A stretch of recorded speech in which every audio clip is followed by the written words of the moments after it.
Welcome back to another edition of 13 Card Subject Change. My voice is a little bit off today, so there will be points where Jesse's going to have to take over. Mostly because Leroy cannot read the results to Forbbiden Door. We already proved that in the pre-show. Also, folks, Jesse is better at reading those lovely people from Japan. He's heard their names many more times. They got very hard names to pronounce if you do not know it. I have kind of preferably slobbed on the knob of these Japanese wrestlers. Yes, you have. I would hope I can pronounce their names.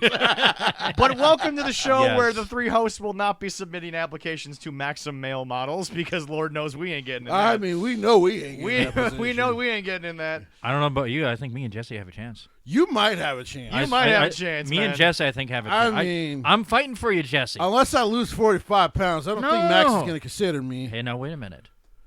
Women love big guys. They do, but Max does not. Max does not. Well, who cares about him? It's his company. Well, I don't know. Screw him. To be fair, though, folks, and I'm only going to say this once.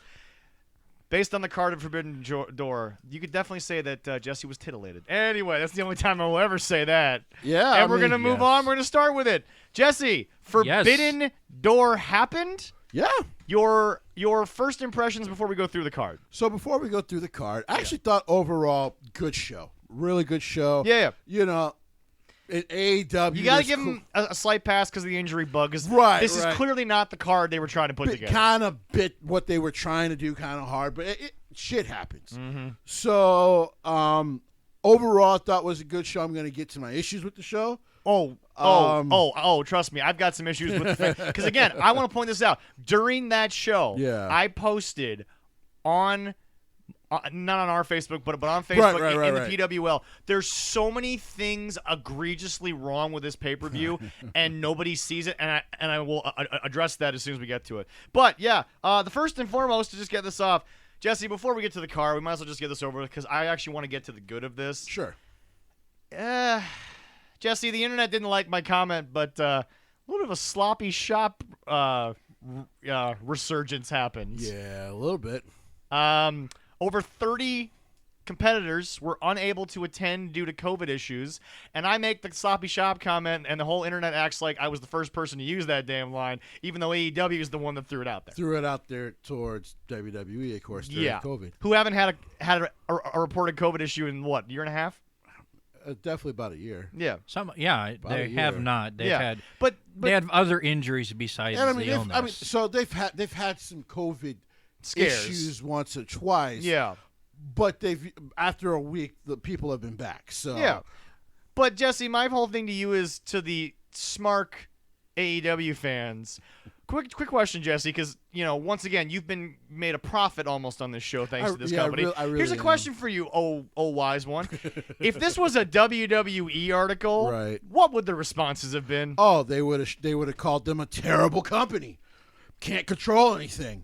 This is why WWE is the worst professional wrestling company. Meanwhile, they don't care. Vince doesn't care about his wrestlers. Meanwhile, AEW gets nothing but hearts and cares and hope everyone's safe. And it's like, guys, don't be hypocrites. Shut the fuck up.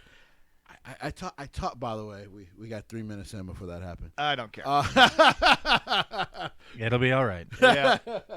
But yeah, I think 30.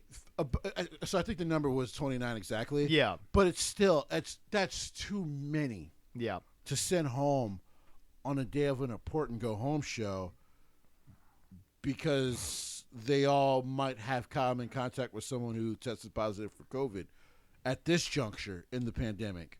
Like at this juncture, and that still happened to your company. Right. No bueno. My only thing about it is that if you're gonna give WWE shit, don't act like you're the freaking saint here. Right. Well, no shit. Everyone has problems. Right. Can we at least be honest about that? Now we'll get to the card because, like Jesse said, wasn't a bad show. I thought really good show besides a couple of issues. Now, I want to say this. The quote-unquote future booking coming out of it and the week that has passed, we got a lot we got to talk about, but we're going to start with the pay-per-view.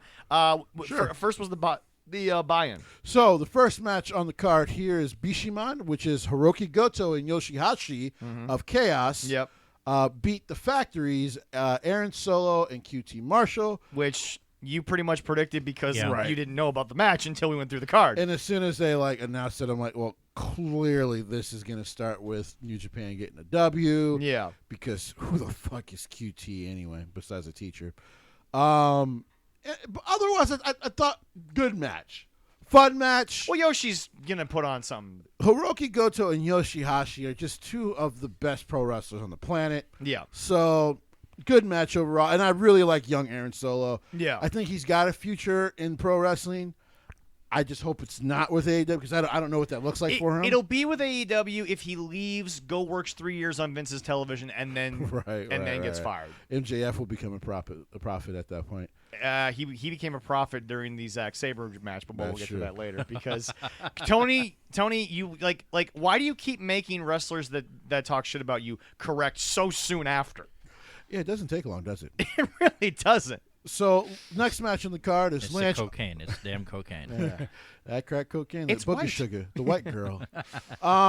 Lance Archer beating Nick Camarado. Basically, it was a squash match. Nick did get some offense in. The sad part about it is this is the best Lance Archer's looked in AEW since he got there. I would think he would let his contract expire because I would think he's pretty if frustrated. Jake has come out and said something, Right. who's clearly a close confidant of Right. yours, if they're booking you back in the G1, which Jesse, no one gets buried in the G1. No. Everybody gets a good showing. Right.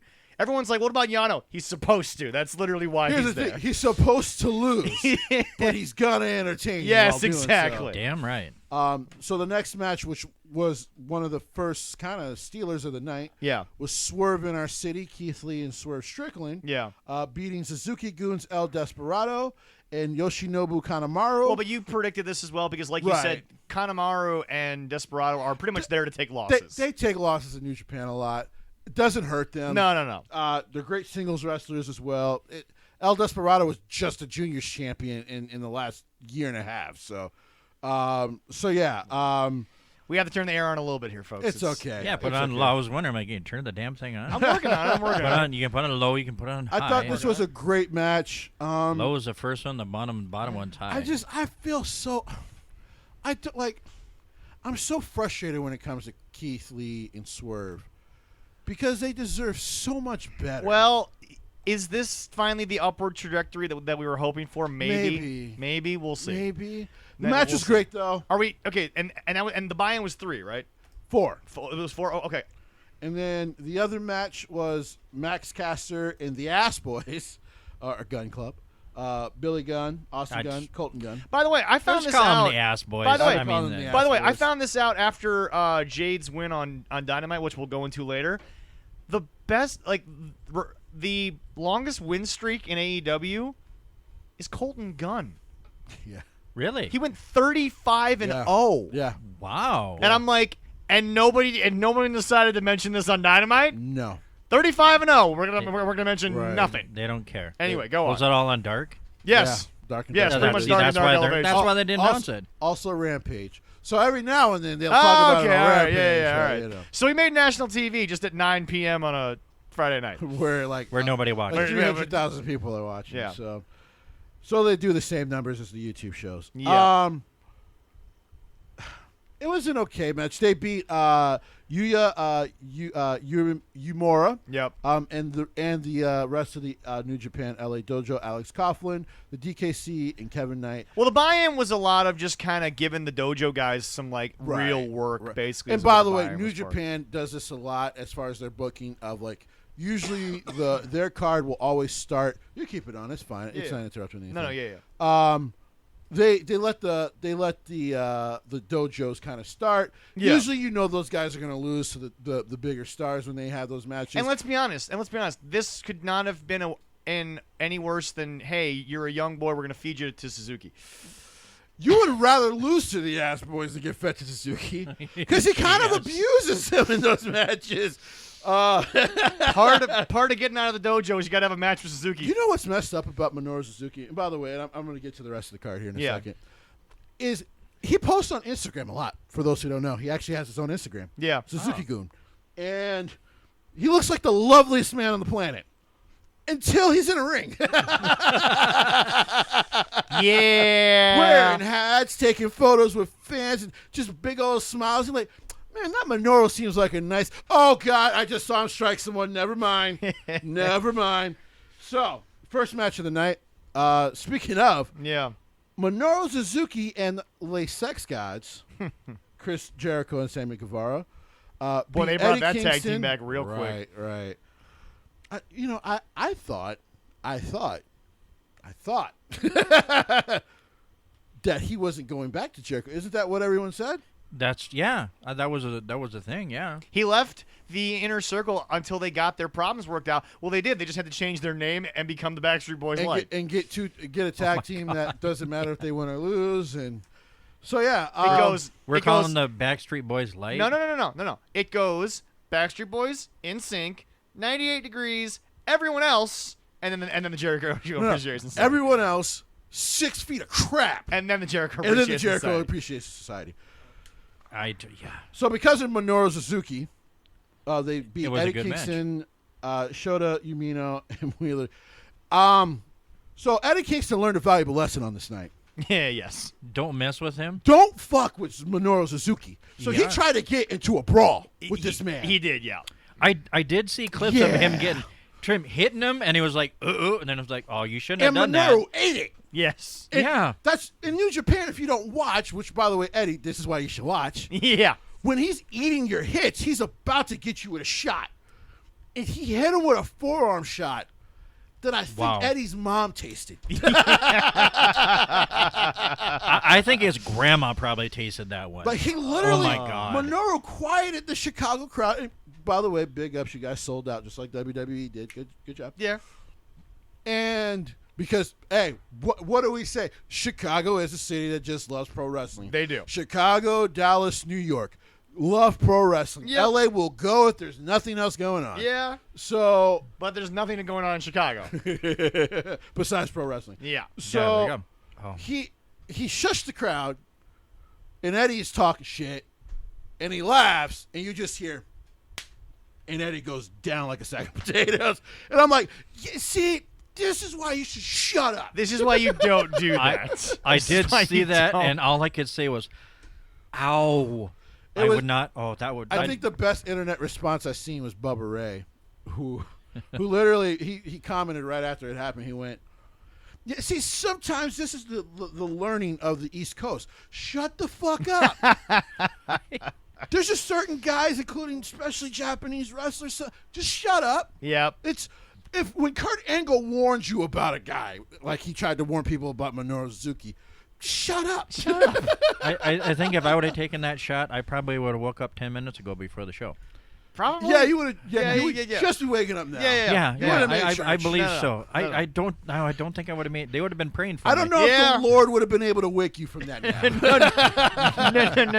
Maybe not. Oh my. No. God. I will give them this. Whatever God Suzuki believes in is like, you stay down there a few more years. Yes. Hey, listen. Just take your week of a nap, and I'm gonna wake you up. Yeah. I think you need to learn this lesson. Yeah. This was a good match. It wasn't bad. Shota is an amazing wrestler. He got a lot of shine in this match. Yeah. I love watching Shota. And Wheeler Yuta has become one of the best young technical wrestlers in the game. Really proud of his progress as a young pro wrestler. So, good match overall. Of course, it gave at least, the Jericho Appreciation Society the advantage for Blood and Guts, which we'll get to later on. Next match, FTR are now triple champions. They are. They beat United Empire, which is Great O'Khan and Jeff Cobb. Yep. Who at the time were the IWGP Heavyweight Tag Team Heavyweight Tag Team Champions. Yep. And they beat Roppongi Vice, Rocky Romero, and Trent Beretta. Yep. And now FTR hold the ROH World Tag Team Championships, the IWGP Heavyweight Tag Team Championships. Yep. And the AAA. Yep. Heavyweight Tag Team Championships. Yep. These guys have just been on a tear the last year and a half. I've said, arguably in the last 5 years, they're already maybe a top 10 tag team of all time. I mean, you have to put them in there. Right. I mean, the only thing they're missing is Edge. Just like as for a de facto faction, because I think it would work. But yeah, no, they've been wonderful. Yeah. They've proven they can work any style with anyone, go anywhere. They're over. And here's the thing. And they got themselves over because Tony certainly wasn't doing it. Right. And here's the thing. They also, just to kind of add on to the whole like work with anyone, like they've been to like independent shows to work with independent wrestlers. Yeah. Like that's awesome. Yeah. Like that's awesome. So they're the best tag team in the world. They're arguably two of the best workers overall in wrestling. And I've really garnered a lot of respect for these two boys. Yeah. I think I remember I called them winning. Yeah, you did. I did. You did. Yeah. Damn, I'm good sometimes. I wasn't certain. So I think I think so, but I saw reports they were thinking that they actually were going to have the Bucks in that and for them to win. Jesse just responds with who? Yeah. I don't know who those two. I don't know who you're talking this about. dumb other tag team that thinks they deserve this title. And who will probably be taking all 4 championships off at some point. It's gonna happen, folks. Sorry. I don't they're on the works. They're gonna have FTR and them. Another They literally made a meme after the match where it's that wonderful picture in black and white of Cash and Dax, looking at the championships in the gorilla position. Oh, yeah. And somebody literally captioned it, Cash telling Dax, dude, the Bucks are just going to take these, so don't get used to them. I don't know who you guys are talking about. Next match, which was probably the better of the 2 Fatal 4-Ways, but we'll get to the other one. Yeah. Pac is now their first ever AEW All-Atlantic champion. It took them 3 years. You know what, though? Give him a title. To be fair to AEW, every fucking American company has gotten Pac wrong. Well, every world company, other than, as you pointed out earlier, the second best Japanese promotion has gotten Pac wrong. Yeah. And it makes no sense to me. The whole world can't figure out Pac. The guy's one of the best speakers, definitely one of the best wrestlers, has a great look to him. I mean, I think you guys' boy Jim Cornette spoke highly of him a lot. Yeah. Like, I know he's a bit smaller in stature, but the dude can do it all. Yeah. Oh, he can. Yeah. And this is the first time someone's kind of like getting it right. Dragon's weird. Gate gave him a fairly long undefeated streak for a while when he first went back, but that's been arguably the best thing that he's had since he left WWE. Because his booking in AEW has been up and down as fuck. So yeah. But Clark Connors, Miro, Malachi Black. Like I said, this might have been the better. This to me was the better of the 2 Fatal 4-Ways. During this match, everywhere I went, they couldn't stop raving about your guy Clark Connors. I tell people, he's got Chris Benoit's future without having Chris Benoit's mental issues. Because we live in a day and age where they're very careful about head, especially in Japan. They're very careful about head injuries. Yeah. Mm-hmm. So he has a very bright pro wrestling future. I love Clark Connors. A lot of people were like, who is this guy? How have we not heard of this guy? And Jesse just responds with, you got to watch New Japan. Guys, get New Japan strong. Go ahead. And I did see that either he has or Pac is very soon is going to defend that title at a local show. Yeah. Rev Pro. What's that? Rev Pro. It is? Okay, yeah, I did see that. I'm not sure if that happened or is it going to happen soon. It hasn't happened yet. Okay, yeah, I did see that. Of so course. That'd be sweet. So it's a rumor. It is a rumor. It is a rumor. Let me preface this one more time, guys. This is a rumor. Apparently, Tony did reach out about Pac returning to WWE to also defend this championship. So, listen, apparently the two companies have been talking more and more, especially now that Triple H has been back. Yeah. I gotta tell people these have all been rumors besides the actual phone calls. Yeah. We will see what the next year brings. Even though he's high out of his fucking mind, and we'll get to his pressers. Oh, that scrum was for the ages, folks. Oh, yeah. And I watched the whole thing. I think Jesse watched the show. I watched the scrum. Right. I think even Tony Khan understands open door policy, even with the guy you're trying to compete with. Yeah, is gonna be best for everybody. And what's really sad is what's gonna happen to all the AEW marks when it happens. Like, you sold out. No, he did business. Shut up. He did smart business. Yes. If they want AEW to still be around, he's got to. Yeah, because despite the blood and guts ratings, which were again your first million in like 2 months, 3 months, I think. It's been a while. Yeah, they did 1.23, which is great. But you had to do a pay-per-view style fucking Dynamite to do it. Which I sat through the whole thing, and I got a lot to say about that. But anyway. Thankfully, I watched it on replay. Greatest thing ever. I watched it live. So. I love watching replay. Is great because instead of 2 hours, it's like an hour and a half. Allison had and you could fast forward through the bull crap. Allison had D&D, and yet I think I watched the most role play thing that happens.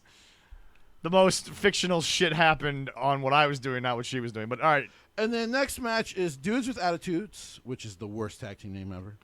Darby Allin, Sting, and Shingo Takagi, former IWGP Is Sting champion. trying to die on camera? Oh, we're gonna get to that. Hold on. They beat Bullet Club. Maybe. So and they beat El Phantasmo and two guys I've never heard of, with Hikuleo. So yeah. I think the two guys I've never heard of are AEW Tag Team Champions as well. I don't know. I think they just won.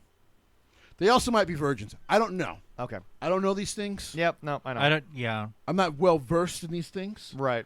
They're just some idiots from California. I'm pretty sure somebody's told me before they also go to Christian churches, but I'm sure your church will not welcome two idiots in. Maybe it's open policy until they show they're idiots. We welcome everybody with love, even idiots. Okay. Well, that's beautiful. Yeah. But notice the qualifier. We welcome you. How long you stay, that's up to you. We might ask them to leave. We will welcome them in. Politely. Say, you got to go.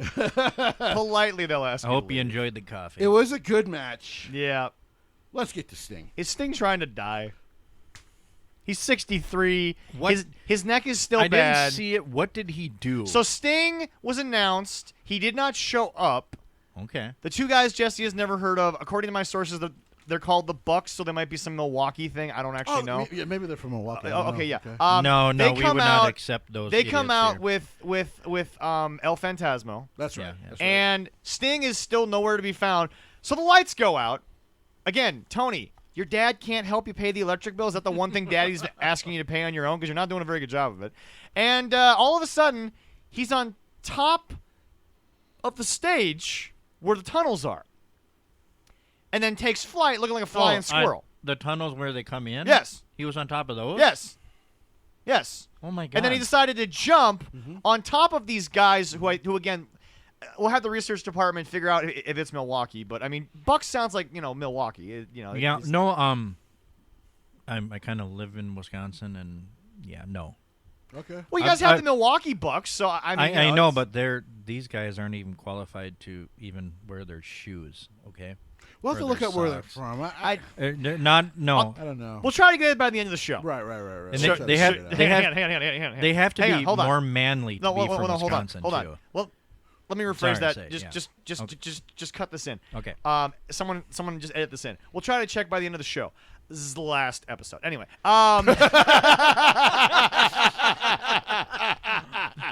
Officially. But anyway, so yeah, I don't know what's going on, but clearly WWE did not want to do this for reasons. And for some reason, Steve is Steve finally now, 30 years later, after the big run, trying to prove the wrestling thing? I mean, even Goldberg gave up on trying to prove the wrestling thing. His new autobiography, the commercial for it, literally says, I'm still an outsider, and his name is Goldberg, and whether you like his performance or not, he's one of the biggest names in the history of the business. He also couldn't wrestle for fucking shit. There's that. I'm guessing maybe did Sting watch by a table that Tony was sitting at and goes, what's this stuff here? Maybe he did that, and you wouldn't be able to tell because of the makeup. Anyway, that's true. I thought Steve was past his drug issues, so maybe being around Tony hasn't helped. Probably. This was stupid. Maybe he took some or drank something that Tony had his lips on and his nose. Let's make this very clear. None of us are doctors. That's fine. Yeah. But if doctors have told you, be careful, because one more severe bump to this neck could paralyze you for the rest of your life, and people are still allowing you to do shit like this, you need better friends. Yeah. You need better friends, Tony. Your boss doesn't give a shit. No. I also want to point something out. Your fucking biggest name in your company, arguably when you started, literally just said, I get one more injury, I'm done with wrestling. Yeah. Kenny Omega literally came out and said, I am not doing the rehab again. Well, Kenny, first of all, if you get hurt again, it won't be 4 separate injuries you have to recover from. It'll just be that to one. himself. Yeah. Yes. And I get what he was trying to do. He was trying to do the whole one of the great Japanese wrestlers. Masawa? No. The one who had all the titles. Oh, Ultimo. Thank you. Ultimo Dragon. But yeah, he was trying to kind of be like him and do a little bit of something more in this day and age. Yeah. And yet you cause yourself a ton of issues. Yeah. Now, if he doesn't come back, that sucks. I still have my New Japan footage. Yeah. I can go watch it back. Yeah. And I can still go appreciate what he was. But yeah. the fact he gets to America. Do me a favor because they did a really bad job of it on Dynamite. Before you go, please plug New Japan Strong one time, please. So, once again, New Japan is only $9.99 a month. You get all their shows, including big pay-per-views. Some of the guys had problems signing up because I guess they were outside the region or something. So if you ever have issues with the sign-up with your card, you Yeah. can also use PayPal. Okay. And then it doesn't matter where you are. Trust me, they'll take the PayPal money. Okay. The Yakuza wants your money. So, Yes. And They're it's so good, yes. We take your money. We take your money, we take American. your money immediately. Foolish American. And it comes on every night at the same time as Rampage, so 9 o'clock. But it's on for about an hour and 10 minutes, and you can usually catch the replay half an hour after. Okay, yeah. It's great TV. There's besides New Japan's own commercials. Yeah. There's no commercials. Okay, yeah. By the way, trust me, you want to see New Japan's commercials because if you think you hate some of the stuff WWE does, wait till you see what New Japan does with their commercials. I'm sure most of them are just Great O'Khan. 45-year-old Tanahashi around a 27-year-old woman trying to look super sexy is so odd. I'm Ace. And it's just like, dude, this comes off a little creepy, but I still love you. Yes. She's like wrapped in all of his merchandise all sexily. I'm like, what the fuck is happening? But yeah. So you're telling me that Lillian and Alexa Bliss weren't as bad as some of the Not stuff? even close. Okay. To the New Japan commercials. All right. And by the way, we'll get to that commercial from last night. I understand why Vegas booed that. All right, next match. Yep. The match that really didn't need to be on this show. You could have just did this at Blood and Guts. Yeah. Thunder Rosa Yeah. beat Tony Storm in the worst match of the night. Do we want to talk about the underlying story now or before the media scrum? I want to talk about the match real quick. Okay. Sloppy. Yep. It was almost like these two had no chemistry, which makes no sense. Yep. They're two high caliber wrestlers. Yep. You got to have better. And by the way, this is going to come up again as well, unfortunately, for a couple of women in WWE later. Oh, yeah. And in this ending, what the fuck was this ending? I don't know. Like, this match was they accidentally did not realize they put a shit break in their card, but this was it. And it was the only women's match of the night. It was the only all AEW match. There we go. You know how we talked about... So, we went to lunch today. We did. Fuck it, we're going to do this now. We went to lunch today, and one of the things we were talking about was Wrestle Inc. also brought up, the current world of Roe v. Wade, and Tony Khan decided he does not want to answer those questions. Well, you guys, you want to know why I'm not shocked? He didn't even give a shit about his own women's division. Nope. Like, this is it? Yep. This was the showcase in front of the world with all the New Japan stars. And we'll get to the buys later because while this was a good, buy, it wasn't even top 7. It wasn't top 5. Yeah, no, it was not and a top 5 he was boasting how good it was. Well, Tony boasts about every show getting better and better, Yes. and you realize, dude, no. But you know what? To be fair, man, I did cocaine once in the early 2010s. It makes you feel really good. I bet it does. About the most small shit in the world. So I've heard that. the Booger Sugar, the White Girl, the Jamaican Bacon makes you feel incredible for no good reason. So he's maybe that makes him feel better because he's not really big and he thinks he's big and maybe it's that. Maybe Yeah. it makes it feel Oh, important. you didn't see the media scrum. I've never seen. I always wondered I always wonder what a traditional Jew fro and a black African fro would look like Yeah, it's together. that. I now know what it would look It's like. that. And it's not good. No, it's not at all. It's not good. He's a hugger. Well, we'll get to that. Next match. We'll get to that. We have to get to that. Holy shit. I watched the whole thing, and trust me, if y'all thought the pictures were bad, live was worse. I'm sure live was worse. Will Ospreay. Yep. Beat. Hold on. Since we already got into it, before we get to this, Jesse, Tony Storm would have been SmackDown Women's Champion by now. Within a couple of weeks of whatever feud. Yep. And I just wanted to point that out. But yet, I'm supposed to believe that what's happened in AEW isn't the same shit you thought was happening in WWE. The only difference is there have been less segments where she's been allowed to talk.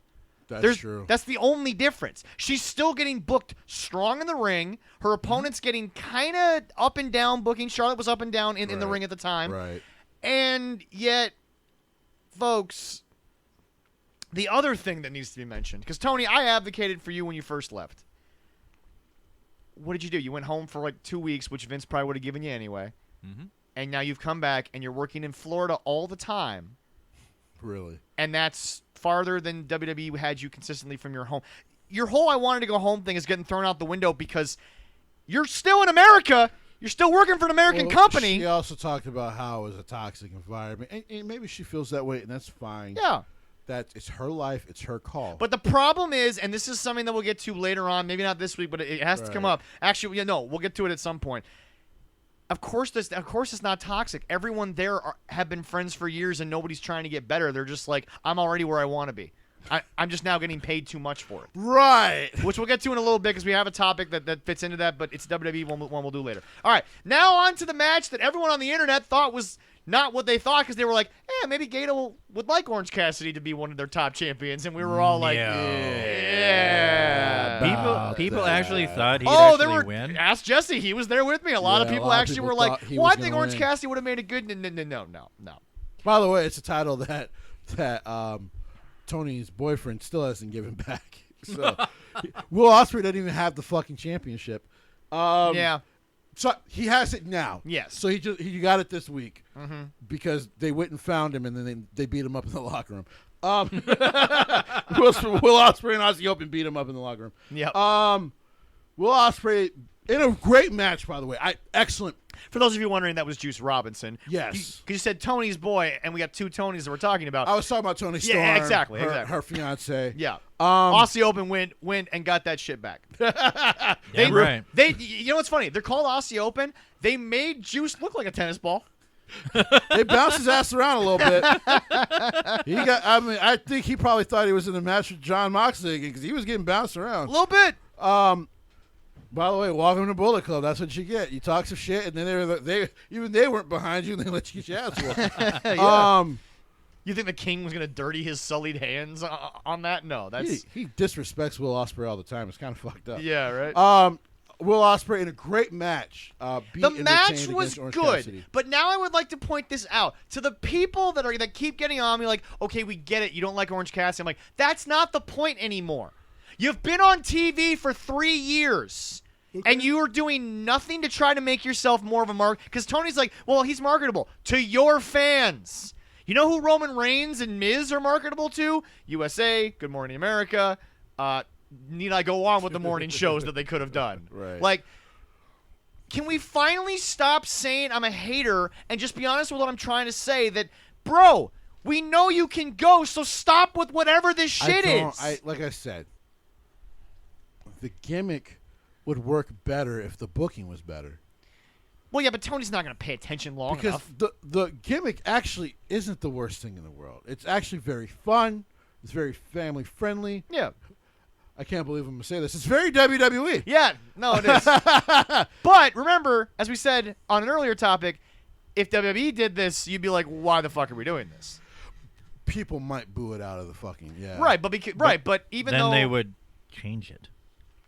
They would tell him, like, we're going to have to switch this up a little bit. You need to evolve. You need to But better because yourself. every one of these fans just wants to see their favorite wrestler that they've met at a bar, which, again, I'm not against the wrestlers. But look, I've been with you guys. Right. I've met plenty of wrestlers. I love these guys. Right. But here's the deal.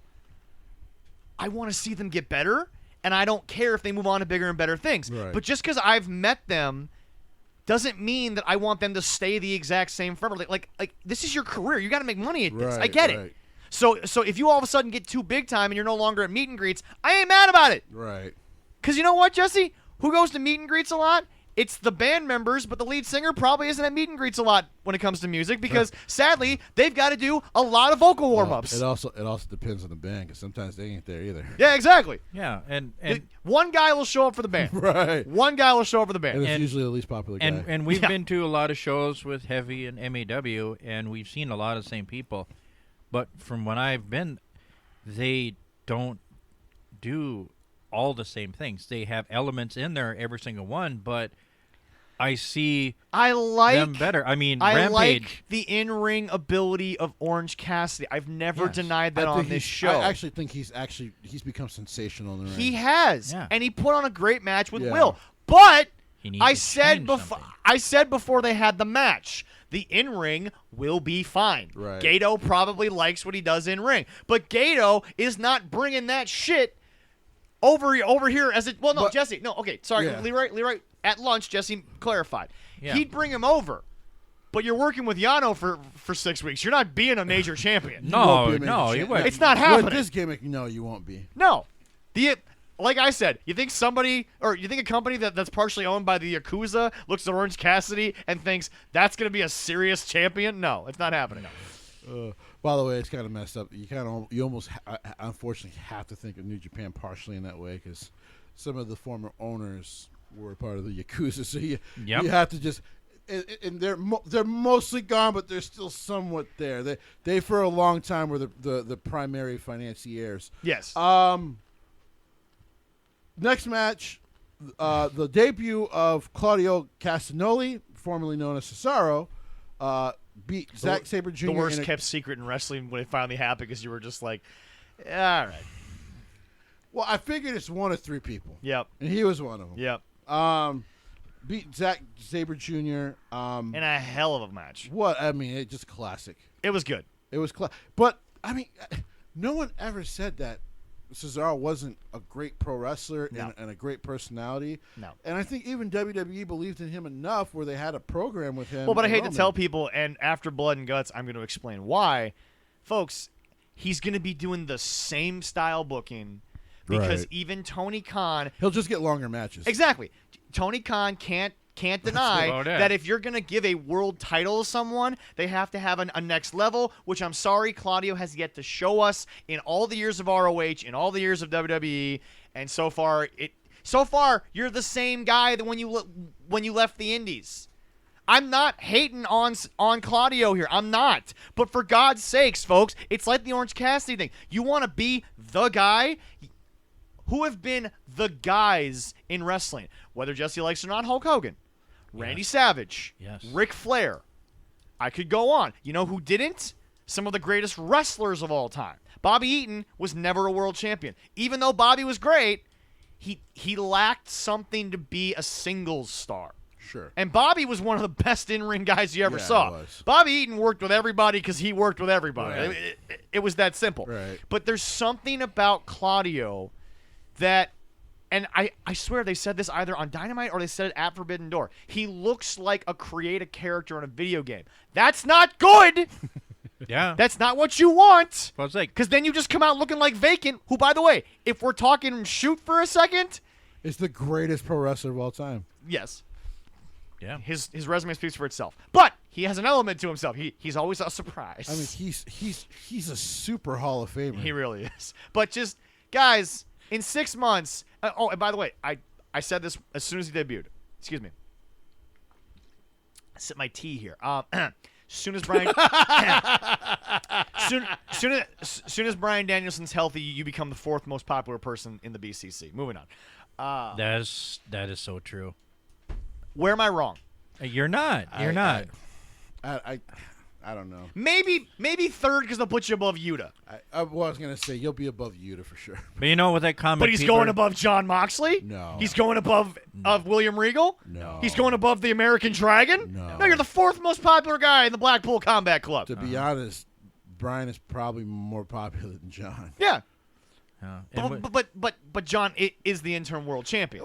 John and you have a 50-50 bet that he might actually beat Punk. He might actually become permanent. But John is also a former member of the Shield. They have all done insanely well for themselves. They were all generational talents. The one tweet that Moxley's more over than Reigns and Seth right now. That was a bit far. I saw that. A bit? I'm like, a bit? No. I'm sorry. John Moxley is the world champion, and Dynamite barely does $1 million. Roman Reigns decides not to come on the show. There's a 400,000 person swing below $2 million. He's on the show. They average $2 million. And John's a world and he doesn't even wrestle. No. Seth isn't the champion, but Seth is above John.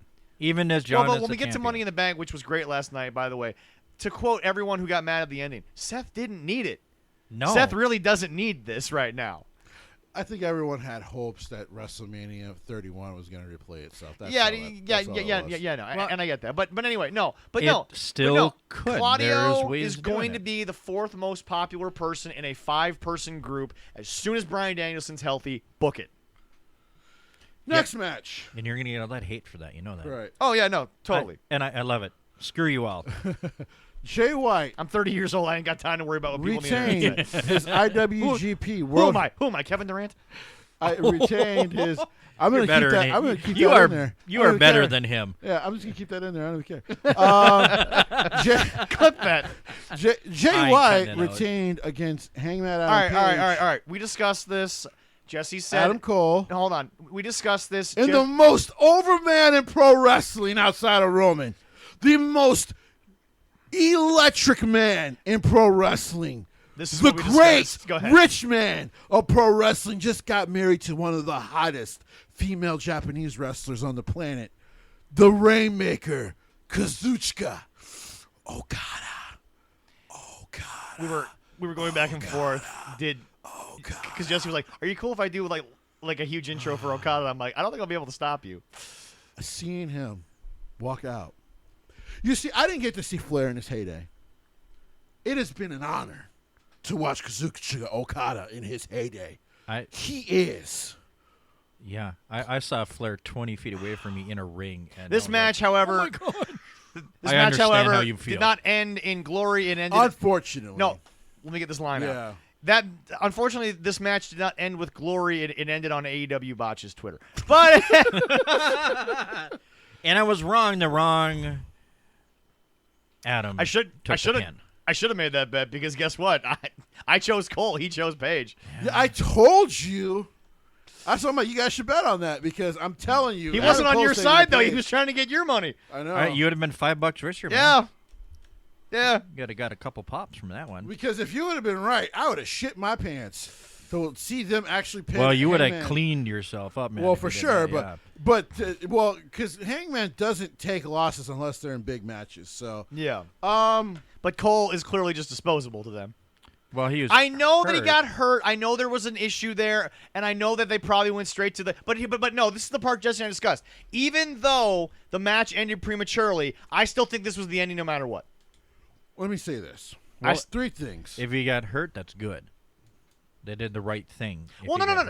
I agree. Right. I agree. Yeah. But my point is, and Jesse will get to in a second. And guys, what Leroy means by that, if he's hurt, then just finish the match. Go to the finish. His health is more important. Yes. But what I'm trying to say is that this would have been the finish, health or no health. Go ahead, Jesse. So 3 things. One, the rumor is the 2 injuries are a lot more serious than people realize. The concussion is getting bad. It's the concussion and the leg. Did he had an injury coming into the match? He did, right. yes. Oh, sorry, the concussion in the back. Was it a leg or a back injury that he was coming in with? I think it's technically a lower back injury. Yeah, that's what he was coming in with. Which has gotten worse now. Yeah. Okay, yeah. And now what could be a higher grade concussion. So number 1, I hope you get healthy. That's number 1. Yeah. Number 2, are you sure you just didn't want to cut your hair? I mean, hair grows back. I know. How many more times are we going to say this in the show before somebody comes back at us with an actual response? Because nobody has so far. No, you'd have been world champion. You would have been around Roman Reigns at this point. Yeah. You know. And number 3. The top one controls how cool it is. I know. Okay. More important, number 3. Are you sure you just didn't want to tell your wife, hey, when your contract's starting to run up, come on over? Like there's a little bit she of signed a 18-month extension. That's all it is. Right. It was a year and a half. Right. That was it. So I'm guessing that his concussion was a higher grade and more severe than Rhea's. They are That's not, the rumor. They're not kind of disclosing what's going on. No one's confirmed anything, but every single report, and remember, where there's smoke, there's fire. No one has come out with good news. Not even Dave. Right. And Dave sugarcoats everything they do. Yeah. Well, even so, he reported the night after. He said, as the rumors were swirling, I went to go try to check my sources, and Dave almost kind of confirmed those sources where it was like it's what I'm hearing is not good. No. Okay. Like he's going to be gone a long while. Was it from a bad spot that it happened, or it was just a normal? No one has been able to pinpoint, and maybe they have now, but from the moment Jesse and I met up to now, as we're recording, I have yet to see anything that confirms where it happened. Right. Everyone finally figured out where Rhea got hurt. Rhea, thankfully, is okay. She is okay. Yeah. They're just being cautious. Oh, but sure, she'll be back after SummerSlam. Right, but no one's been able to pinpoint what happened to Adam. Right. But my point stands is that I want to be clear to all the AEW people, because like I said, there were things going on that were egregious that nobody wants to talk about. This, in my opinion, was the finish to begin with, and here's why. Like Jesse said, who's been with the Elite since day one of AEW? It's been Hangman. He doesn't take losses unless they're big. He's also a former world champion. Cole is not. Correct. Sorry, folks. That's the cold, hard correct. facts. And what was Gato not going to let happen? Okada was not getting pinned in America the first time he showed up. No. That was not happening. No. It was going to be one of the Adams Right. boys. And I'm sorry, but Hangman, based on the way that they have booked the Elite, Cole, you left. Now, you left for greener pastures and for some reason came back to a shithole, but that's your own personal choice. But you left. You were the odd guy out. You've been the odd guy out from the moment you walked in. Actually, you've been the odd guy out since they decided, that pop wasn't big enough. Give him Bryan Danielson. And you know what? If that had happened, I would have walked back there. I'm not joking. If I had the clout that Adam Cole did, I'm not joking. If I actually did that, but I cared about my career, I would have looked Tony Khan in the face and said, okay, that's not fucking happening again, or I'm the fuck out of here. Fire me on the goddamn spot, but I'm out of here if that happens again. No fucking way I'm the second biggest debut in the fucking 35 seconds that I was out there. Fuck you, Tony Khan. And I would have done it. I would have looked at him and said, bro, I know that WWE and I just left terms, but if I come back and say, hey, I'm willing to give it a shot, they're not going to say no. Well, now they probably won't cut his hair. Yeah, because Probably they saw not. the debut. But my point is that no. They're like, you know what? You ain't got to cut your hair. You can keep the last name. We'll just put you on Raw. Yeah. Yeah. But the thing about it was like I said, if I had any care about my career and I knew I was a star, I would have gone to Tony Khan and be like, what the fuck was that? No. You've been dead on arrival from the moment Bryan Danielson's music hit. You have been. End of conversation. I'm not talking about that anymore. I still want to. No, but to the fans, yes, good on Jay White to go into the finish. But this was the finish all along. I don't care what the match was in the end because this was going to be the result. And you want to tell me that Adam Cole is still over? He's done nothing except win a tournament that we've already cleared and we're not going to talk about. If Jesse won't talk about those boys from, I think, Milwaukee, still got to research it. Someone in the truck do this work for me. Yeah, we're going to have to research But anyway, if Jesse won't talk about... I got the boy on it. All right, sounds good. Eben's really good at Googling. Okay, great. If Jesse won't talk about them, I'm no longer talking about this pandering tournament. Because that's all it was. That's all it was. That's all it was, guys. Well, he gave his wife the Hall of Fame speech that, sadly, again, she won't let happen. Yep. I get the bitter... I get it. I'm not here to get on Martha. I'm not. But it was the Hall of Fame speech that she didn't want to give in WWE. That's all it was. Well, I'm glad. So sad. I'm glad because Adam got hurt that they finished right away because from prior experiences with AEW, I mean, to be they don't fair, like to finish things right away. This was the longest match on the card. This was 21 minutes. So That's because Gato said if this isn't the longest match on the card, y'all motherfuckers ain't doing this Forbidden Door again. You will never get Kazuchika and Jay White again. First of all, now that we're done with Adam Cole, please get better, baby. Yeah. Yes. Kazuchika Okada is a fucking superstar, man. Oh my god. He is so over in wrestling. It's not even funny. Like I said, it's the one time since Daniel Bryan appeared, I popped loud. Was when his music hit the Wednesday before, and because I was like, no fucking way are those coin drops. And then he came out and he gave like the little look, and I'm like, no, because what did I say? I'm like, if WWE is able to get the deal where they can do something with Kazuchika, and he comes out on SmackDown, it will hit 3 million. Because people are going to be like, no, he's in the same ring as Roman Reigns. Are you fucking kidding me? But I want to point something out. WWE would be smart about it because this is the part that we didn't talk about before Forbbiden Door. I thought Turner said no more surprises. Why wasn't... Can you imagine what the rating would have been? It might not have actually been shit like it was had you told the world that Okada was going to be on the show. Because at the time, no one really knew what he was going to do, Jesse. Well, there was a thought maybe he wasn't even going to be a part of the show. But that's my point. If you just say Kazuchika Okada will be on Dynamite, people are going to watch the whole 2 hours waiting for Okada. They literally made up their mind about what kind of match was going to be that day of that Dynamite. Right.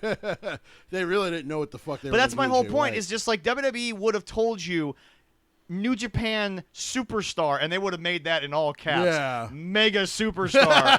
Kazuchika Okada will be on SmackDown. Well, they might have not even said his name. It's just a New Japan Mega Superstar will be here tonight. We just don't know which one. And then everybody in their uncle would be calling each buddy. Everyone would have ran rampant like, is it Naito? Is it going to be Kazuchika? Jerry White? And then when you would have heard the coin drops, it would be fucking pandemonium. And what's even better, as Jim Cornette always says, throw the babies in the air. Even better for WWE is then now you got ESPN reporting on this and NBC like, oh my God, a megastar from Japan just showed up on WWE television, and motherfuckers would have went crazy. If that would Twitter and Facebook might crash with the comments and everything after that. Oh yeah. But like I said, if that happens, don't hit me up because you'll hear a grown man cry. if Roman Reigns is cutting a promo and the coins drop, I'm going to cry. I'm not even going to know what Roman said because I'll be crying so hard. You just have to replay and hopefully you won't cry as hard as the next replay. He's so good. But Jay White retains. Jay White is the king. Yes. You'll have to talk about his awesome little promo after the show. And then, of course, the main event, Jon Moxley beat Hiroshi Tanahashi in a great match. These guys have chemistry. We figured he would win. Right, we know that, yeah. Right. But yeah, and like I said, the record isn't good for Tanahashi in New Japan against John. But by the way, neither is it for Ishii. But John has great chemistry with two of the best guys in New Japan. Oh yeah. Which is like I said, when he originally left WWE, and he went to make that New Japan run. Like I told people, I'm like, I've garnered a whole new love and respect for him. Yeah. Because, one, that takes balls because you've never done that before. Yeah. Two, you were willing to go to a dojo. Now, they were willing to not have him do that. Yeah, exactly. But he said, no, I want to respect and learn your style. The only issue that Jesse had with this match was the fact that the promo to set it up was almost like they'd never faced each other before, even though now Jon Moxley's now 4-1 versus Kazuchika Okada. So they've never like I said, it was just the one thing that stuck in my craw. I even almost verbatim repeated it to Allison. All the roads, all the trials and tribulations, all the trains, everything. It's led to you, the ace. And then I was like, oh yeah, by the way, he has a 4-1 record. Allison goes, that's not very exciting. I'm like, duh. We all figured that much out. Well, you know the record, it's not very exciting. But I also know that these two have great chemistry. Well, yeah, exactly. So, match was fantastic. Hiroshi Tanahashi, of course, is going to be treated like a hero on his entrance, and he was. Motherfucker doesn't have to say a word, and he's basically God. He's the ace, baby. He's more over than God. Him and Mick Foley might be the only ones who can agree that. Like, seriously, Mick Foley comes out anywhere. He could literally just come out to AEW to promote his new book. People will cry. Yes. Mick Foley is the everyman who reached the pinnacle. Like that's who Mick is. And I'm so happy that I actually got to meet him. Yeah, he's got a picture and an autograph with him of Mick Foley. I've got a picture and an autograph, but I can't find the picture because Eric still has to find it for me. It's somewhere deep in his archives. My dad has my photo because I was super young when I met him. But right, yeah. Yeah, great match, decent ending, stupid fucking brawl afterwards. Oh, God. So stupid. Yeah. Why do they have to have the afterbirths? I don't know, man. Because they think it's cool, I guess. Because basically, according to what Tony will not report or tell anyone, the only wrestling he really ever watched was whatever Vince Russo produced, and it has to end in a Jerry Springer brawl. That's stupid. Vince Russo is known as the fucking most hated booker of all time because his ideas were shit. Like they were so bad. Do you remember when? Okay, you remember this? You didn't see this. He created a podcast, Leroy, and all people do is shit on him on his own show. It's hard to watch that show. Vince? It really is. Really? Yeah, Vince Russo has his own podcast. Yeah. Well, Leroy. We've quoted it a few times. Well, Leroy. Shit, I want to get on that. Well, Leroy. The most famous wrestling podcast soundbite ever, the 45-minute rant that Jim Cornette had on Vince Russo. Yes. That was because Vince Russo stooged himself on his own fucking show, talking about how he called the network and said, they don't know what they're doing, you got to hire me as a consultant for TNA, and then they got booted off of Destination America. That's how the rant started. Was Vince Russo admitted that he called the network and told them they don't know what they're doing, and then Destination America was like, well, we just got sold a bill of goods. That was a quote from Russo, by the way. It was a quote. He said, bill of goods. Well, we'll just cancel the contract because we got screwed. Fuck it. And next thing you know, all of a sudden they're on Pop TV. Does he still have that pot? I gotta get on there. No, it still exists. Yeah. Oh, he does it all the time. He does it weekly. He does it with Disco Inferno? I think so. He does it with Disco Inferno. I could rip on both those guys. Dude, their own fans do. Yeah. Every fucking week. The fan base that listens to them we definitely basically goes, what the fuck are you talking about? You were a terrible booker. We got to get on. One of us has to get on there as 13 cards and just rip them. The one thing that the IWC it's amazing. Can all come together and agree, there is not a, quote, secret underground fan base for any booking that Vince Russo ever did. The one thing we all agree on is Vince Russo should have never been booking nothing. The only thing people will give him credit for is calling out Hulk Hogan on WCW television. And even then, most people are like, you probably should have did it differently. Yeah. But otherwise, no one likes you, dude. No, bro. Nah, bro. I'm gonna talk like you, and I'm gonna do what you do on every show. By the way, Leroy, this is why it's so hard to listen to. Bro is literally every other. It is every other word. He has no. He does that sound. No. You don't understand. No. You don't understand. He doesn't have punctuation. There's no comma. There's no exclamation point. There's no period. It's just bro. It's all replaced by bro. Yeah. Every pause begins with a bro. Riddle can't do this good enough. And Riddle's high every show. Go ahead, Leroy. Oh, no. Riddle's not high. He's just comfortably numb. No, he's high as balls, bro. I don't even know if he's actually high. He just plays it real well. Yeah. Well, he's high when the show's over. Right. Well, yeah. No. I've listened to a few of Vince's, and yeah, he says bro a lot. I was like, whoa. And you know what? It's not a gimmick either. That's literally how he fucking talks. And be like, hey, bro, yeah, can you say anything else but bro? Because you're not cool like Riddle and the California dude. You're a dumbass. Bro. That's harsh, bro. That's literally the whole fucking show. I fucking hate Vince Russo. Yeah. But we gotta get on there and rip on him. But anyway, this show. I think I hate Vince Russo more than Jim Cornette. Maybe no, I don't. Hey. No, I don't. That wouldn't be good for our ratings. Jim, I love your Vince's lady. But now back to the brawl because holy. It didn't even make sense. But again, everything around Jon Moxley, because this is John's thing since he got back to the Indies, which is weird because it wasn't what he did in CZW. Everything has to have chaos around him. I don't get it. This wasn't him in CZW, or am I wrong? No, you're not wrong. Or am I straight up bullshitting these people when I say that Jon Moxley in CZW was not whatever the hell this is? No, he's not. It's totally different. What is he trying to get out of this? I mean, He likes chaos. He wants everything to be chaotic and doesn't realize that works for the small niche death match audience, but it will never be allowed on American television because Jim Cornette has been right about one thing 100% of the time since this whole thing in AEW started, and Jesse's argued with him on a bunch of stuff, but he's been right about one thing. TV audiences get bored with the same shit. Yeah. There is a way to capture the human eye that AEW doesn't get, and clearly Jon Moxley doesn't understand. John likes what a bunch of niche people like. Would Jesse and I go to a GCW show? We'd wear ponchos and protective gear, but we would, and we'd be front row. I mean, I would go to a CZW show. Don't get me wrong. But we'd still have a lot of PPE because we'd be in the front row and make sure we wouldn't get caught with any shards. I mean, I don't know if I'm going to sit in the front row. That's a dangerous place to be. But these motherfuckers hit each other with glass. I don't want that shit flying on me. Yeah. Like I said, goggles. We'll just bring safety goggles. I respect pro wrestlers a lot, and I love them. And as people know, if you've ever seen me at a show, I give them a lot of love after a show. Yeah. Try to help them out. Yeah. But if I get hit with glass, we got to fight. And, yeah, you got to whoop my ass if I get hit with glass, bro. But anyway. The New York side comes out. Yeah. Fuck that. John is right now doing something, and sadly, it kind of ruined Blood and Guts because, folks, yes, there needs to be a cap on blood in professional wrestling after this shit. Are we getting into that Dynamite? No, because we have to basically now, Jesse, you are the resident stan. Where does New Japan fall at the end of all this? They're fine.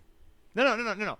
Where do they fall in terms of how they feel about the partnership? Are they okay with it? I'm sure they're okay with it. Okay. Numbers did good. They kind of probably got some of what they wanted out of it. Got a bit of an increase in the New Japan World subscribers, which is their big thing since they're trying to break it to America. Mm-hmm. Yep. So yeah, I'm pretty sure they are absolutely okay with everything. The bookings. I'm sure they of the 14 pay-per-views that they have ever done, this ended up being the 1, 2, 3, 4, 5. This was the 6th highest buy-in pay-per-view they've ever had. For AEW? Yes. Okay. This was number 6 at 127,000. Revolution from last year clocked in at 135. Full Gear from last year clocked in at 145. Guys, before you finish this, hold on. Yeah. Tony, you're going to learn this fucking lesson, which is why WB told you why they might end up putting their shit on just the Discovery Max thing in the future. No one wants to buy a $50 pay-per-view anymore. No. Way too expensive. When Vince first started the WWE Network, people got mad. But he understood because he was like, my buy rates are starting to go down. Like, they're not in the millions anymore. Like, they're starting to go down. He got out before the bubble. Right, basically. And he understood, you know what, fuck it. If we can create our own content, because it was becoming a content world, if we can create our own and we control all of it, it's just they invested so much into it. And it was only $9.99 a month. Right. So essentially, if nine people pay for the subscription, that's more than 2 pay-per-view buys. Right. Mm-hmm. So and it was monthly. Right. Even if they went through periods where there was no premium live event, pay-per-view at the time, it turned into we're still getting consistent money from these people. And here's the other big thing that he foresaw, but some of it he didn't foresee. And a lot of them, like Netflix and all that, who are suffering now, didn't foresee. Yes. Is that Vince, and by the way, another thing that Vince got out of, he sold the Peacock before everything went haywire too and got $1 billion out of because what a lot of people did not foresee, including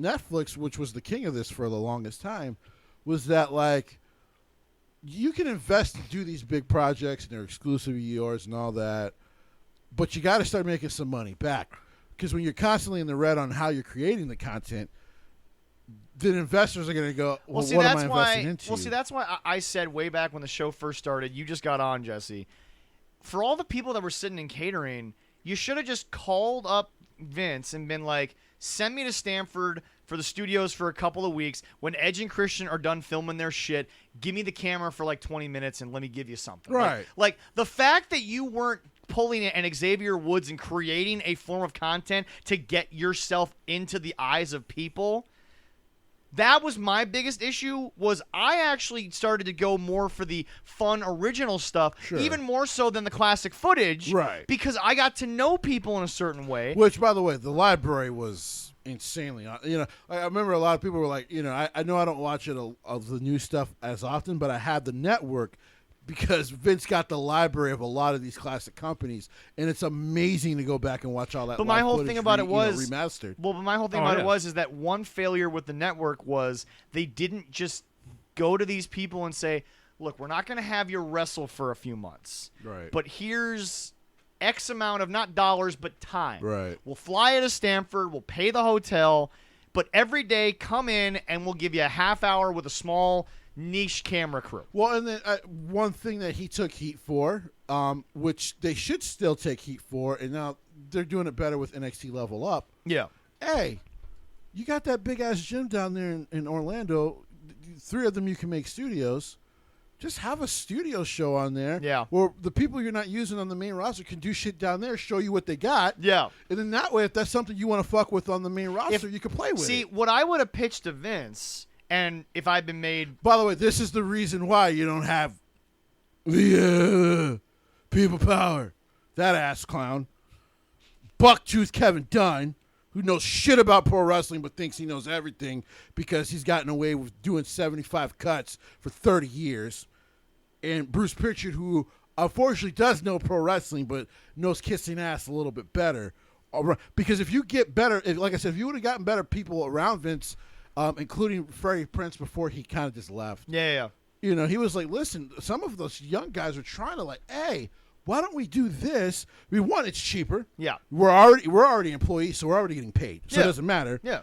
2, you're already paying the wrestlers who aren't fucking wrestling on the the main show. You have to pay them anyways in their contracts.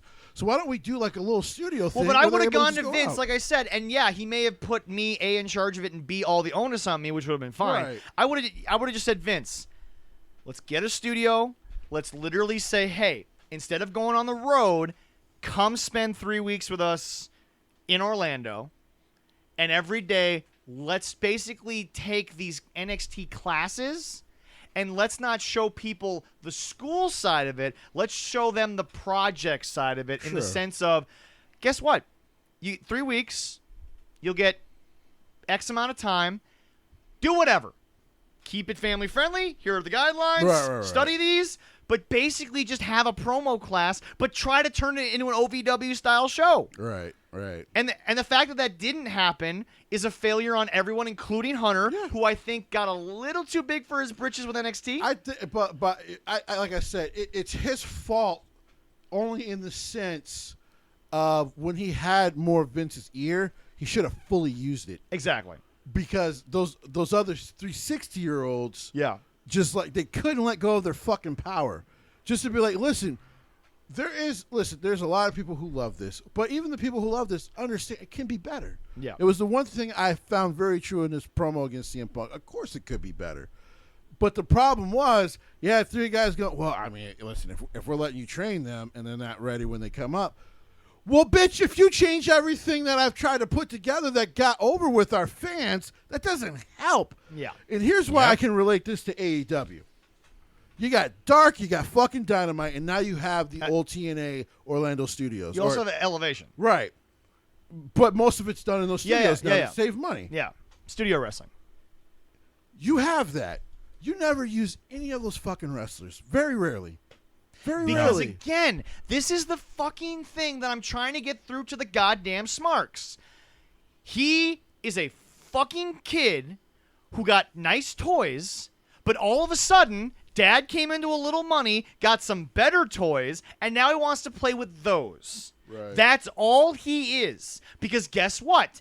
He went from a Sega, no offense Sega, to a PlayStation 5 when he went from Joey Janela to Bryan Danielson.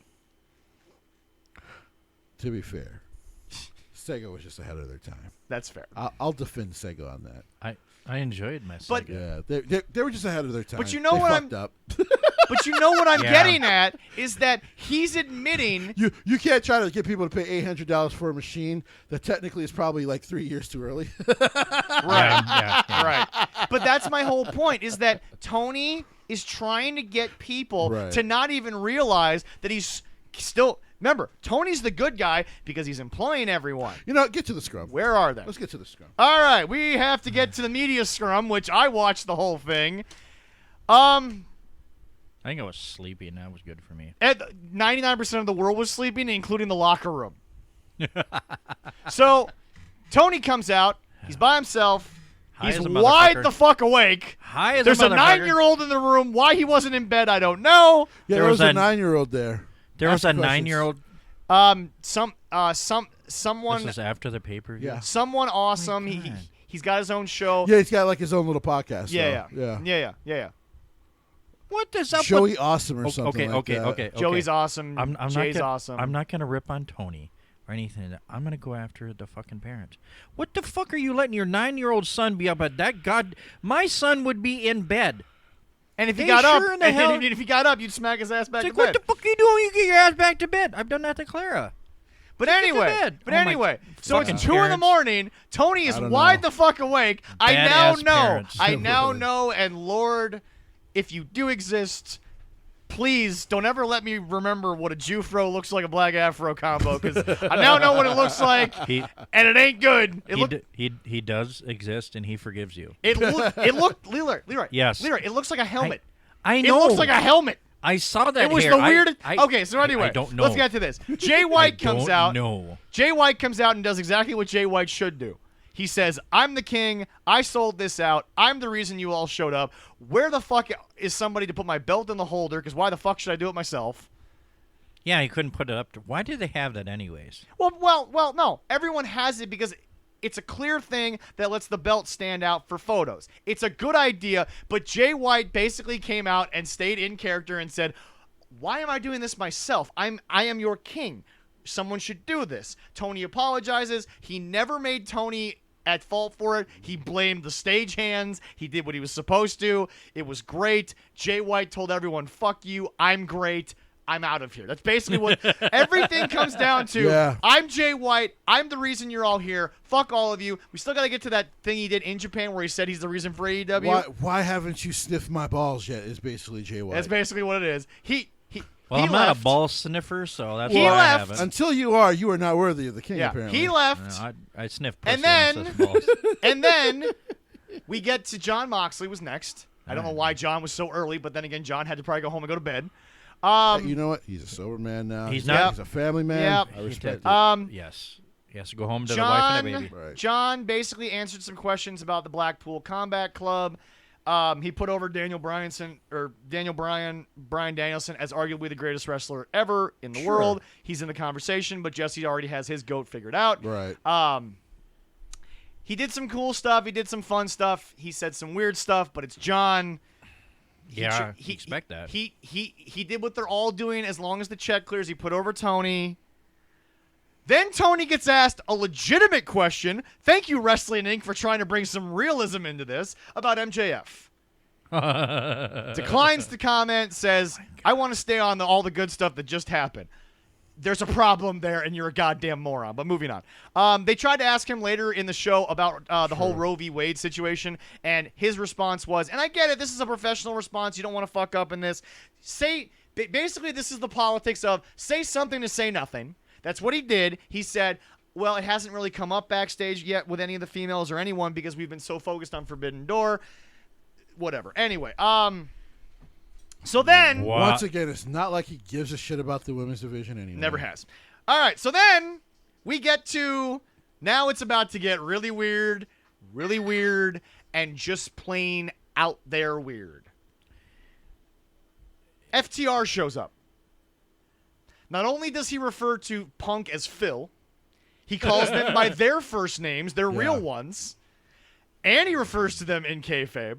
They talk about how happy they are to be here, how great of an environment it is, how a question came up. Do you guys think you've had a big resurgence since you got new theme music? It's basically just a remix of the Midnight Express, which they refused to acknowledge it was a remix of the Midnight Express. They put over like 3 dudes in the sound booth. Tony once again says he's heavily involved in the music. I'm like, stop being heavily involved in the music and maybe get involved with the booking because maybe you're going to be better at this because holy shit. No, he's not.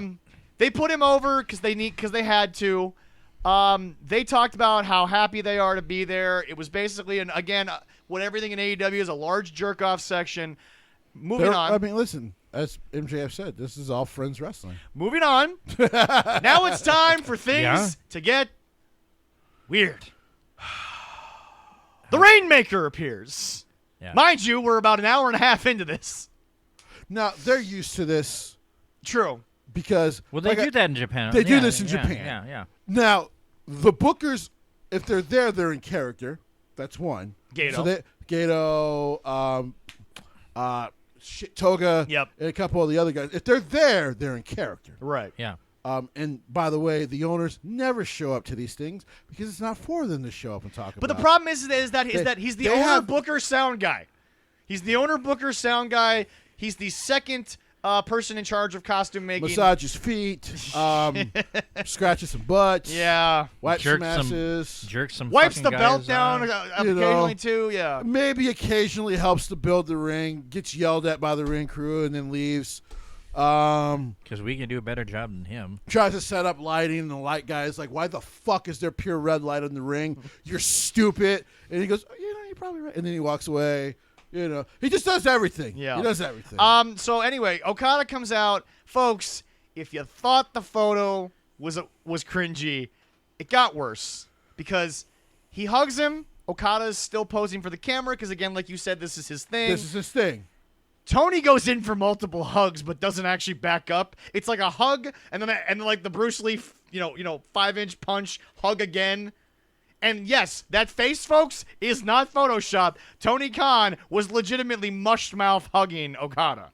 And Okada looked legitimately uncomfortable. Now, yes, they ended it with a good hug. But again, as Jesse pointed out last week, there's not a single New Japan guy who isn't going to be 100% professional to the host of the event. That's right. They're not stupid. It's trained into them. But my point is, it was awkward. It was. I don't care if Okada was like cool with it. It was weird. I am almost certain Gato is probably like, "Hey, don't be just hugging up on Kazuchika unless Kazuchika comes to you." Yeah, no shit. Tony, don't hug him. And then there was like shake his hand. And then there was like that would have made it. Thank you for. Oh, you want to know the best part? Shake he shook his hand when he left. See, he would have shook his hand, not hugged him. I mean, me trying to hug him is different because I'm a fanboy. And then he would have hit me with the Rainmaker clothesline. And you would have died happy. And I would have smiled in death. Yes. Boom. It'd be the happiest looking corpse in New York. Oh, they would have been. He got clotheslined by Okada. He's happy. He's super happy right now. Oh, I totally also forgot to mention the FTR thing that Jesse's going to go off on. Oh. So here's the thing. Yeah. Tony was asked about the whole music change because, like I said, he does everything. Oh, yeah. Tony used the line, and I quote, it kind of sucks that, like, there were some news sites that were pointing out before the show that they were going to have a music change. I hate when stuff gets spoiled.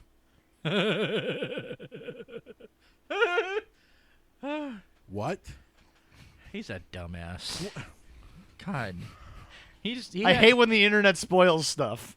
Meanwhile, you employ Dave Meltzer. You do. Wait, just wait. I'm trying not to get up from the seat. Hold on. He said. I don't blame you if you do. He said, "I hate when stuff gets spoiled." Yep. I hate when food gets spoiled, but. Welcome to pro wrestling. What? Was Shaq Khan the worst fucking father on the planet? Yes. I am convinced.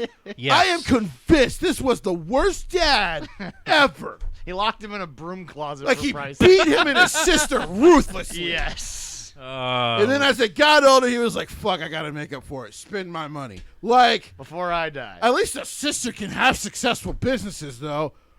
Daddy has to buy this one. This guy is fucking weird. He's got no girlfriend, which is weird. You're a billionaire. Yeah. You can have a fake one like Elon Musk, at least, at the minimum. Yeah, you could have a fake 2 or 3. Right.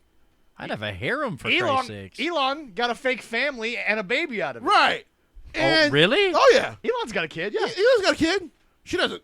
By the way, the mother fucking hates Elon. Yeah. But, hey, I heard that, yes. He's a billionaire. I get it. At least your kid is set up for the future. Fine. Pretty much, I'm not hating on it. No. Okay? Like, you know what? You should have put some on. For those who don't know, I'm against the overturning of Roe v. Wade. I respect women's autonomy for their bodies. As we've said on the show. So I have no problem that she's doing that to Elon Musk. Fuck that guy. Yep. But There you go. you, a pro wrestling booker, you are 3.5 years into this and you go, man, I hate when things are spoiled. No shit! Who's spoiling it? Oh, yeah, you! Not to mention the fact you employ Dave Meltzer. You do. Check. Yep. Oh, yeah. This is clear now. Forensic accountant, please check his thing. And I bet you that his checks come from Jacksonville, Florida, i.e., but you know what? They're probably hiding under the Jaguars' payroll. Probably. Because the Jaguars ain't paying anybody else. Yeah.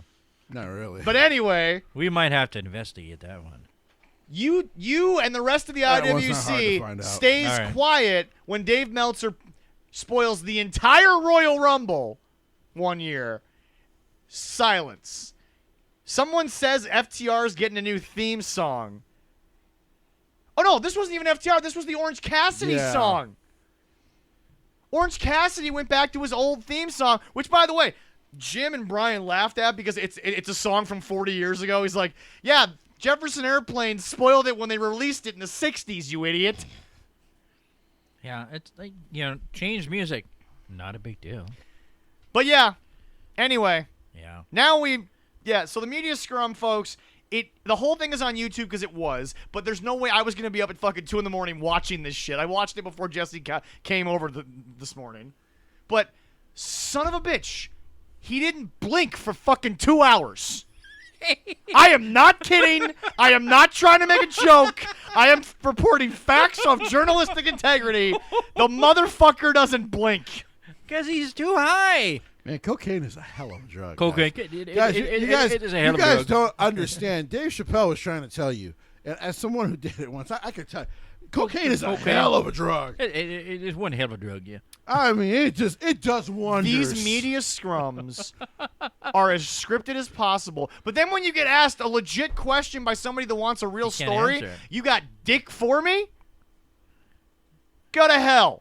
Now we move on to, because we have to. Yes, folks, it's a little heavy on AEW. We'll get to Money in the Bank because it did just happen last night. Now we move on to, oh, by the way, folks, I'm a prophet because I said this. Jesse already knew it, so he feels like a prophet because of it. We get to Blood and Guts on Dynamite. They mentioned Forbidden Door 3 times.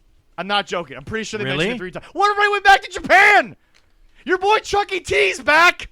Yeah, I don't in know. a fucking rainbow suit. Which is weird. And a weird bowl cut. That was weird. I don't know what that was about. I don't know what happened to Chucky, but I'm sad for him. He went home and his mama gave him a bowl. I don't know, but I feel so bad for Chucky. Well, hey, I have the. Hold on. I have the You got the results? All right, let's get to them because I do have by the way, results. Folks, to quote Jesse, everybody went home. They didn't bring it up but 2 times, and they finally took JR off of commentary on Dynamite. He's now going to be moved to Rampage. That's where he should be. Because guess what? No he gave up years ago. He did. He gave up 2 years ago in this company. I'm about to say, for this company, he gave up 2 years ago. He gave up 2 years ago in this company. Pandemic pissed him off. He was done. Yep. The lovely Blood and Guts, as is according to Wikipedia here, started out with a lovely Orange Cassidy defeating Ethan Page with Dan Lambert by pinfall.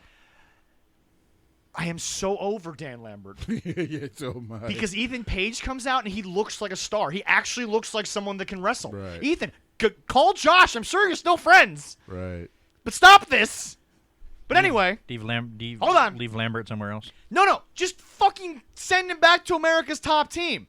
Because, seriously, he's just repeating snippets of the Jim Cornette podcast. That's all he's doing. He doesn't have any original material. He's literally cheap heat the current audience. Oh, yeah, well, guess what? Jesse could do that, and he's never been a professional wrestler a day in his life. Easy. And then he just repeats the same shit, saying, you guys, you don't know this, that. Dude, Jim Cornette said this 4 days ago when the podcast got dropped on YouTube, which is now 303,000 subscribers. For the repeat of the podcast, it's 300,000 people. Right. It's beating Rampage. It is beating But Rampage. anyway. I love you. So this was weird. This was awkward. And something I have never in my fucking life of watching wrestling ever actually known, Yeah. the best friends got kicked out before the match started. The faces did. They never said it? No. They did. That's why I'm pissed. Because Dan Lambert says to the referee, we care about rules in AEW. So we're going to have you do your job. These guys don't have a valid Michigan Athletic Committee manager license. So kick them out. Oh, my Not God. only are they breaking kayfabe, they're literally just talking about the Athletic Commission openly now. So that's why the best friends weren't allowed out there. And that wasn't even the most egregious thing that happened on the pre-show For Blood and Guts. Next match, please, because this was atrocious. Chucky T, why is he there? Like I said, He was gone for 4 months. Chucky, I love you. Just Now know now that Rocky Romero's back in fucking Japan, now they got to put Trent back with Chucky. Yep. And Chucky was never hurt. Yeah. Okay. Oh, by the way, congratulations to your boy Kip Sabian for coming back and taking off the box. he had to go home. And he took the box off. It's the only place where they actually show him to look like legitimately sized. It's the only place he could get the box. You know what I mean? And also to be fair, God. I'm sad he took the box off because it added 6 inches to his height. Anyway, All right. Well, the next. He's a better professional wrestler than this. Yeah. Like this is all he's doing. at least he's committed to something.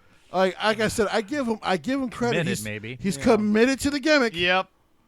Anyway, Leroy, next match. All right. Even Jim Cornette would have to respect being committed to the kayfabe. Yeah, right. on Yeah, it. he'd have no choice. All right. Well, we have Luchasaurus with his new handler, Christian Cage, defeated Serpentico. Serpentico. Serpentico. Who's still there, and no one knows why. You know what? No. And- No. Let him read Serpentico's name wrong because Serpentico doesn't fucking matter. Sorry. No, it doesn't. I apologize. No, don't. Okay. Do not.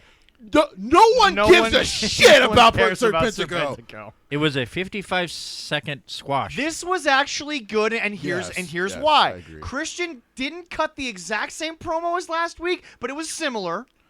But he The turtleneck is working. I'm about to say he also added a little bit more He did. worseness to it. It was But pretty here's good. the deal. This is what Jim has been screaming for 3.5 years. Have the big guy come out, squash a small guy, don't expose what he can't do, and then get the fuck out. Right. Because that's what they did. This was good because Christian can talk and Luchasaurus can be muscle. Right. Because he's at least a big fucking dude. Right. This was great. Now we get to the shit sandwich. Go ahead. Well, by the way, I love the change of the entrance. Yep. Like he does look like Dinosaur King, but he should. Yes. He should. Yes. Big guy, black belt. Like he should be a dangerous, scary looking guy. I can't hate on this because A, it was short, and B, they finally did what they should have done 4 years ago when the dinosaur got there. Because you want to know what's funny? Lucha Underground did it They damn sure did. Yep. They damn sure did. in Yes, the they Lizard did. Tribe, Yes, they did. and it worked. Yes, it did. Yeah. And he was over. Yes, he was. Because he was bigger than everybody else. That's right. So, fuck, But hey, I can't hate this. Here's the thing: we already know. Yeah. They didn't even want to talk to Chavo Guerrero, so we know. Yeah. Why would they steal his ideals? But later, Yeah, exactly. So I did like the meme where they said, "How did Christian get Luchasaurus?" And they showed a little meme with the Power Rangers, like the little flute. I thought that you didn't see that one. well then. It was a little dinosaur flute. And I'm just like, Unfortunately, oh, that our was show's good. going to have 2 Power Ranger references because Becky Lynch gets one later. So I thought that was That was really either funny. that or it was a Loki inspired thing. Either way, One of the I two. liked it. No, she looked like the Green Ranger. Oh, I know. All right. All yes, right. yes, yes. All right, next match. Trying to summon Because Seth guess Rollins what? another Because championship guess what? run. Despite Jesse loving chaos, at least for me, from this moment on, this show just went straight down a hill. All right. The snowball did not end. It was a 6-man tag with was one of our favorite guys, Danhausen and FTR, I love Danhausen. with Max Caster and the Ass Boys. FT Hausen. FT Hausen. That's what they call it. FT Hausen. Okay. That's what I should call it. FT Hausen. By the way, something like folks, if you use Danhausen correctly, and by that I mean just let him go do his shtick, he's great. Yes. But there's a reason why this sucked, and I'll get to it. that. And And it wasn't Danhausen or FTR. Danhausen, and they beat the Ass Boys. and Oh, Max Caster. was it the Afterbirth? No. No. We'll get to that because that was awful as well. So, Leroy, Yes. One of the fucking Acclaimed is still in a goddamn wheelchair. But he's got a crutch, so like we're kind of setting shit up here. Yeah, right? I have no idea what's going on with him. So anyway, how long has he been in a wheelchair now? At least a couple of weeks. Maybe a month. Yeah. Anyway, he must have got hurt on the YouTube. So Billy's down there. Yeah. Billy Gunn. Yeah, it says Billy Gunn. Hold on. There. So Billy Gunn, towards the end of the match, tries to get in the ring via Paul Heyman. The referee goes to stop Billy. Like, what are you doing?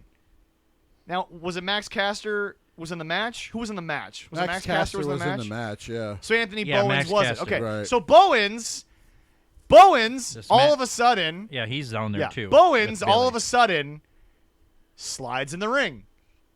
Mythically, he's healed. He's gonna hit Danhausen, or one of the members of FTR. I lost track because there's something that you have to focus on here. I think it was Dax. Okay, he was going to hit Dax with the crutch.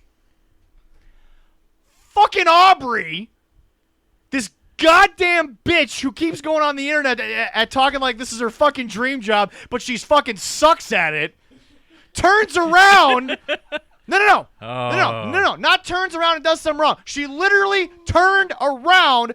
Fucking both eyes were on Anthony Bowens. You could see the light bulb go off in her ponytail like, oh shit, I shouldn't be seeing this. And she immediately goes back to Billy, who has slid out of the ring.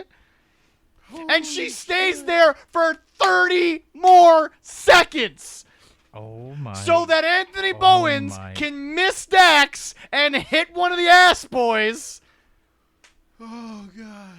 Bitch, you said on your own fucking show, and Aubrey, I liked you at the beginning because you were the only one with credibility in the referee room. Yeah, not hard to do, but that is long gone because guess what? You said on your own show, the best compliment as a referee is no one notices you were there. Bitch, the camera was fucking on you when you fucking moved. Like, we saw you. And then there was the stare down in the women's match where all of a sudden you got to fucking, like Kermit the Frog, move into the middle of the goddamn fucking lug.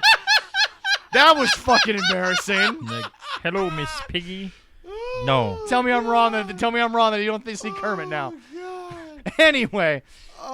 Hey-ho. And now for the placenta that Jesse mentioned so eloquently earlier. I'm sorry. That has to slide out there. Oh, God. And now for the placenta. I thought my rants were incredible. That was good. Wow. We applaud you. Man, he had to get that off of his chest. All right. Here's the funny thing. We go to lunch. He's already gone off, and I looked at him and laughed. I literally told I didn't actually see this. That's the first time I didn't see a really bad botch. See, I don't think he can't get this out at home. No, I can. But she won't listen to her. She doesn't listen. But anyway, shut up. But anyway, hold on. Save it for the show. Hold on. Oh, now it's time for the afterbirth. Well, no, he said the placenta slide. Whatever this shit is, all right? Slide an onion like it does. Do me a favor, throw in a frying pan, Brandy, you'll still eat it. Anyway. Well, all right. Fucking, now the ass boys are arguing with Bowens and Caster, and Billy Gunn shoves his own kid to the ground. Yeah, he turned on his own kid. No, that's not what's egregious about this. Billy, hold on. I actually kind of got it. I was like, okay, my brain is hurting again. You could sell it later on another episode of Dynamite that, okay, Billy was trying to get his son to understand it happens, whatever, cooler heads. The fucking part about this is... Yeah. The follow-up was fucking 2 hours later when they filmed Rampage. Yeah. So the same audience saw the blow-up and the explanation 2.5 hours apart. I'm not bullshitting anyone. And we didn't find out till 2 days later. Yep. Now. What the next match, because fuck this. Wow. I'm hurt. My brain hurts a little there after that. She had both eyes on Bowens. Yeah. Oh, I literally watched the fucking ponytail bob like, oh shit, I shouldn't be seeing this. All right. I saw it. So we have I'm going to have to go rewatch the footage because, I actually didn't see it. We had the TBS champion, Jade Cargill, beating, Leela Gray by pinfall. That was a minute and 55. Layla actually was just in MAW. Yeah. About a month ago. That was like 2 minutes. They squished her. Well, yeah. I really don't know. For a women's, that's kind of a squish. I really That is a don't. squish. Yeah. I really don't know how to describe this because all it did was expose that Jade is very still raw, and they're limited, and they're going backwards on her Yeah, booking. like she feels limited. They're And going she's- backwards And with she's her. working with I don't understand with this. Mr. Danielson, so I don't understand. Like I said, not even Danielson's this good. I don't get Jay Cargill because she now looks limited again. What is going on? I don't know. Well, How? Listen. By the way, guys, we're going to try to have Al back on the show because I know a lot of people loved when we were talking boxing. And I know a lot of people said that they loved hearing me go back and forth about boxing. But the big thing in boxing is, usually when you see fighters progress, that's a good thing. And you want to teach them more so they can kind of grasp more and add to their game. Pro wrestling is very much the same. When you can see people doing better, adding more to their game, learning how to tell stories a bit better, you want them to keep doing that, and then that way you can try to help them add more. yeah. Now she went backwards. She really was one of the best up-and-coming players in this company, and now she feels so fucking limited. Yeah. And it makes no sense. Yeah. Like, I thought having Stokely might be a great thing because it's just, not that she's bad at promos, but sometimes as CM Punk, because I know he was against the whole idea of having Paul as his manager when he was, the heel version of the champion. Sometimes it's a really good thing, though, because then you're both pissing off a crowd, and it helps to sell heel heat.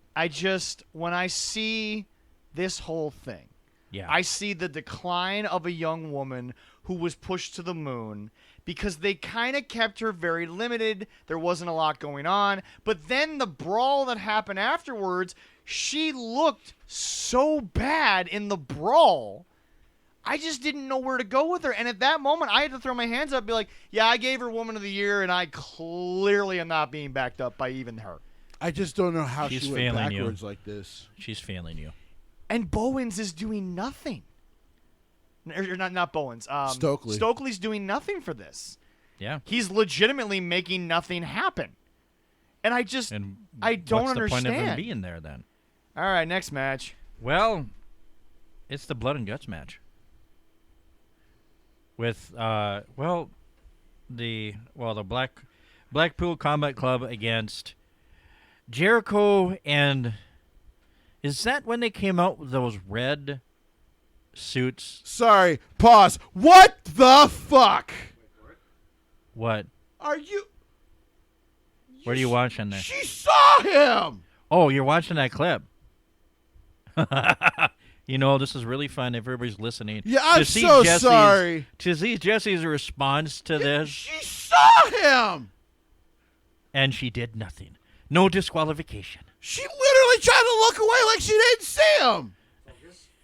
Oh, I love it. This is fun. Billy's in the ring. Yep, and now he's gone. Billy. He puts down the gun, boy. He goes to curse the foot. Yeah. Goes to curse the foot. She gets up. Bowen's in the ring with Bowen. Okay, if you see someone in the ring with a foreign object, Eddie made a career out of this, something happens with the ref. Nope, she turns right back around to Billy. She turns right back around to Billy Gunn, crazy. and now Jesse's like, how did I miss this? It's all right. I really didn't see it when I watched the replay. Because And the worst part about it is, hold on. The worst part about it is, I'm going to try to still frame this because it got worse. Let me hold on a sec, Jesse. Just you give it. Hold on. All right. All right, hold on. Wait, and hold on, and. By the way, for those who are wondering if we'll do the live thing again, well, we will, but It won't be this. It's going to come at a cost. Oh, shit. Oh. So be on the lookout for that explanation tomorrow. Jesse is now looking. This is not, and Jesse can tell this, this is not the FTR grabbing Billy Gunn as part of a spot. They're What? stopping No, Billy's trying to grab her to pull her back over. Oh my God. To make sure that she's looking at him. This is actually happening on camera. Oh. And you say, and everybody's mad, calling us hate. No. We're not hating. We are just pointing out the blatantly obvious Bro, you wouldn't even see that stupidity. at an independent show. No. That was terrible. The guys in the independent show are way better than that. Jesse, her whole head turned. She literally got up and saw him with the damn weapon. And then she looked away. By the way, correct me if I'm wrong. Did you not see the head bob? Like, oh shit, light bulb. I just like she wasn't I turned around too quick. Well, at that point, you might as well just fucking you just got to do it on the fly. Yeah. Maybe the refs don't get permission to do that. Yeah, probably not. Maybe anyway, not. So now that that's over with, now blood and guts. The blood and guts can get match. the blood and guts. Is that when Jericho and the boys came out with those pretty red things? You are my fireball. Oh, my wizard. Whose ball The sing. And the music is terrible. This is Jericho's Appreciation Society. Tell me why I had to watch this bullshit. Tell me why I had to watch all of this. Tell me why I never want to watch again. Oh my God! Oh, That was all on the fly. I want to point that out. Wow. We did not record that. We did not go over that. She has nothing to say. She look at her face. She's Please, what the hell please was clip that. Please find a way to clip that. We got to clip that and put that up separately. Oh my God in hell. So let me. I'll find that. Yeah. I'll save that clip. Holy crap. I will put that on her. That's gonna go viral. Put that on our Twitter. That's Yeah, gonna go that's viral. going viral. Somebody send it to we gotta find a Jericho. video editor of our friends and have them match it to them walking out doing this. That'd be so good. I'll try. But I anyway- will try. TikTok this. Yeah, exactly. I will But anyway, try my best to do it. But anyway, so let me describe this. Oh my God. This was insanity because Jon Moxley, Mr. Unhinged, I come for blood, stood patiently on the other side of the ring while everyone was over here. I know. You know. Anyway, I just they have a bunch of sloppy fights. They botched the beginning of the match. The beginning of the match was a botch. Yeah, they did. Botch. Sammy, don't go over. What are you doing? I don't know what he was doing. Sammy, you jumped over the guy. Yeah. You jumped over the guy. Right. And here's the thing. I want to give Sammy credit because he did go 60 minutes in this thing. So I gotta give him He's got credit. a death wish, as we learned. Well, clearly, but I do gotta give him a little bit of credit. 60 minutes is 60 minutes. Like, when you can go like that, you gotta give the wrestler credit. That's hard to do. Yep. But come on, bro. Listen, it happens in wrestling every now and then. You overthink how far you might need to jump. Yeah. You're very athletic. Yeah. You might overshoot a guy or a gal. Whoever is in the position. I've seen it at indie shows. It happens. Sometimes you get a you effed up chant, whatever. But people accept it. We move on because it can happen as long as everybody's okay. That's all that matters. Yeah. Bro, he overshot him by like 2 feet. Yeah.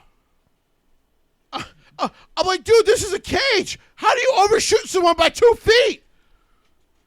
Yeah. He wasn't looking where he was aiming. Bro, you got to stop thinking about Ty Conti. Just wrestle. But be a pro wrestler. You can bang her when you're done. And what are we overshoot by 2 feet. Yeah. They had a video package. I mean, she is short. They had so. a video package for this that for some reason had Dean Malenko and Ruby Soho. I don't know why. I don't know why either one of them was involved in this. How dare you put Dean Malenko in your bullshit, just Jericho. How dare you ask Dean Malenko for a favor, Chris Jericho?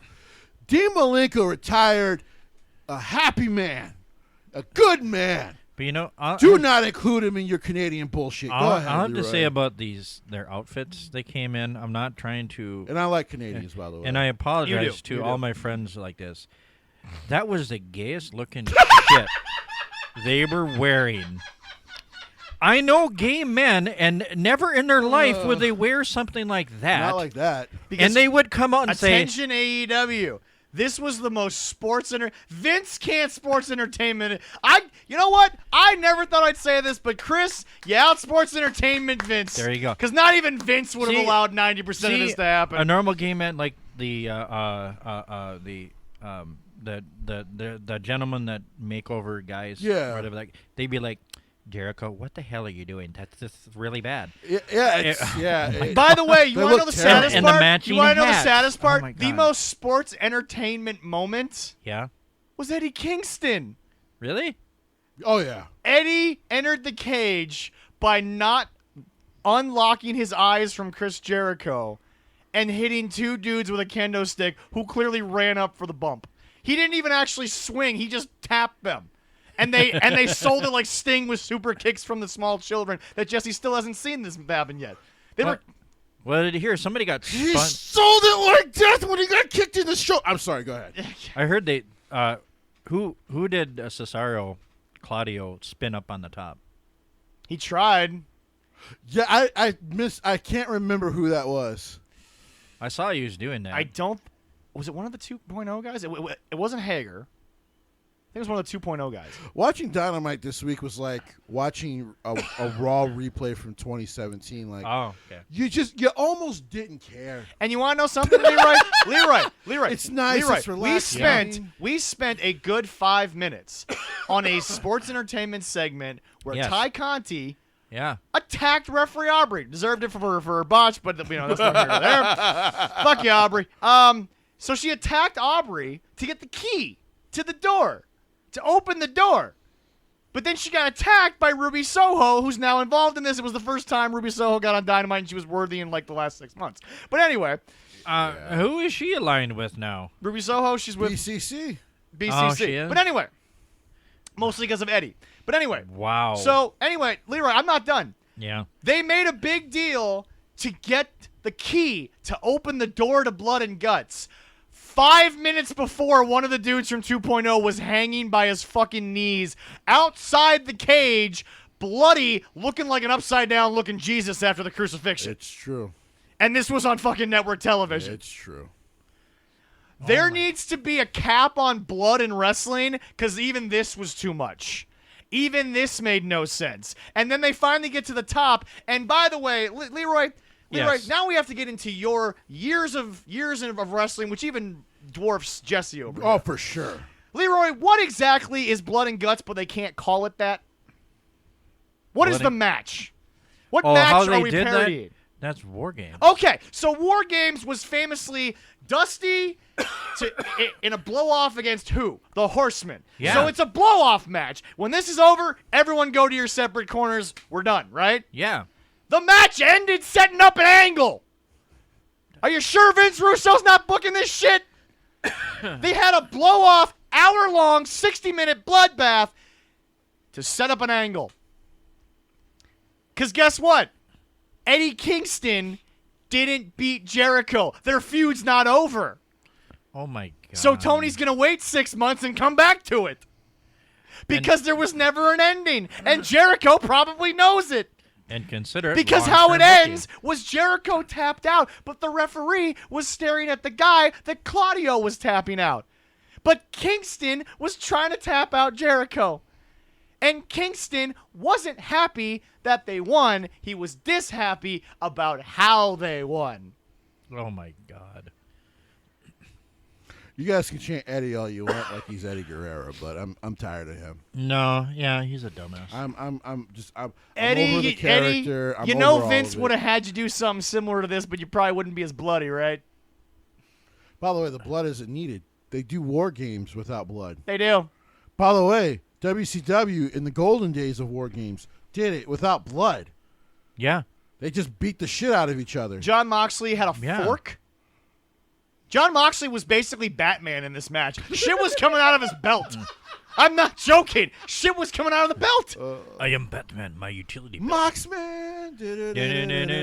Now that would make a copyright for us, so let's be careful about that. DC's a little bit on edge right now. Hey, you won't fire Ezra Miller. I'm going to sing the Batman song. Go fuck yourself. That's fair. Yeah. But anyway, Moxley had a fork. There were a bunch of timely references that William Regal dropped that no one in an AEW audience knows about because they don't actually know real pro wrestling. Fuck you, you don't. You don't. I mean, he's such a minefield of pro wrestling knowledge that when he speaks for that crowd, I feel bad for him. Oh, I just listened to him during commentary, and I was like, I learned so much. Because he's such a wealth of knowledge that they're too stupid to learn anything. Yeah. But anyway, the match ends. Hell, so is JR, but he gave up. He was like, what am I dropping knowledge for? This JR's been given up a long time ago. So yes, one of the biggest, most ultimate blowout matches in the history of professional wrestling. It's supposed to end feuds and create stars. Yeah, it was an angle to get Claudio and Kingston's next thing on Dynamite. Yeah. That's all it was. Yeah. Oh, by the way. They're dumb. Oh, by the way, no one ever explained why the one dude from 2.0 was hanging up looking like Jesus. He just all of a sudden ended up there. Like I said, How did he end up? So I saw some angles. It was the camera never showed him. It was the first time you noticed it. The camera showed him already bloody, hanging upside down. It was Ortiz who did that to him, but because he put him through like. By the way, why is the opening that large in the two-sided cage there? That's dangerous. Yep. The top opening? Well, no, the sides. Because basically Ortiz was able to push him off on the sides. They fit through the side of the cage. That's how they got out. That's why I said the whole thing with Ty and the key made no sense, because two dudes were already outside the cage. Yeah. By the way, there's two doors, too, so they can also get out on the other side. Yeah. Okay, when the normal is when you can't. You can get out the top. But you can't. There's no way to get out the side. No, it's a closed cage. But the sides were open enough. They closed it. But the sides were open. That's what we're saying. Yeah, the sides were open enough. They were able to slide out between the scaffolding and the cage that was big enough for someone to get out. Ortiz was fighting. I forget the guy's name. He's in 2.0. Yeah. And or was that no? I think Daniel Garcia was the one that got swung. It might. No, it might have been Daniel Garcia. You're right. Pretty sure it was Daniel. But and by the way, Jesse's sitting there like. I watched this man have a great match at Terminus, and now he's doing this shit. There you go. Terminus with another show coming up in August, I believe. Yep. August. What a use of talent. And by the way, 2.0, to everyone, this is no different than what they were doing in fucking NXT. This is no different. Zero different. Well, they were on a big show. They were in main events. On television. They constructed that cage wrong. They're not supposed to have openings there. You think? All. Oh my god! You think? You dumb. You fucking think? Stupid sons of bitches! Jesus Christ! We're skipping ruining my wrestling. We're skipping Rampage because the only thing that matters is apparently Brody King is now being fed to Moxley. Yeah, he won the Royal Rampage, I should say, Jesse. We don't know why it was called that, but 20 minutes. Yeah. No one was ever explained why it was a Royal Rampage. But anyway, moving on to another AEW topic that is kind of interesting, and here's why: because somebody who I think is a pretty big deal in pro wrestling had some things to say about it. Logan Paul has signed with the WWE. And a certain world champion in wrestling decided to weigh in, and he said some very unflattering things about your favorite wrestler, Alexander Hammerstone. We all know Alexander Hammerstone. MLW World Heavyweight Champion. World Heavyweight Champion, looks like $1 million, is an absolute beast, is actually friends with Super Beast. Yes, he is. Of the Super Beast training compound. And for Dark Arts Entertainment, that's right, folks, Dark Arts Entertainment will have live pro wrestling that will not include anyone from Blood and Guts because nobody wants to see that. And it would be a horrible show if they were in there. DarkArtsVegas.com for your ticket needs and or the app. Jesse said the app is currently up. It is working, but if you ever have issues, you can also find them on Facebook. Let them know, and they'll help you out. Yeah, they're pretty good about it. But no, Alexander Hammerstone had some interesting comments, and you know what? We here at the show, we admit when we're wrong. We'd love to gloat when we're right, but we also acknowledge what truth is in front of us. As Jesse always puts it, my eyes do not lie.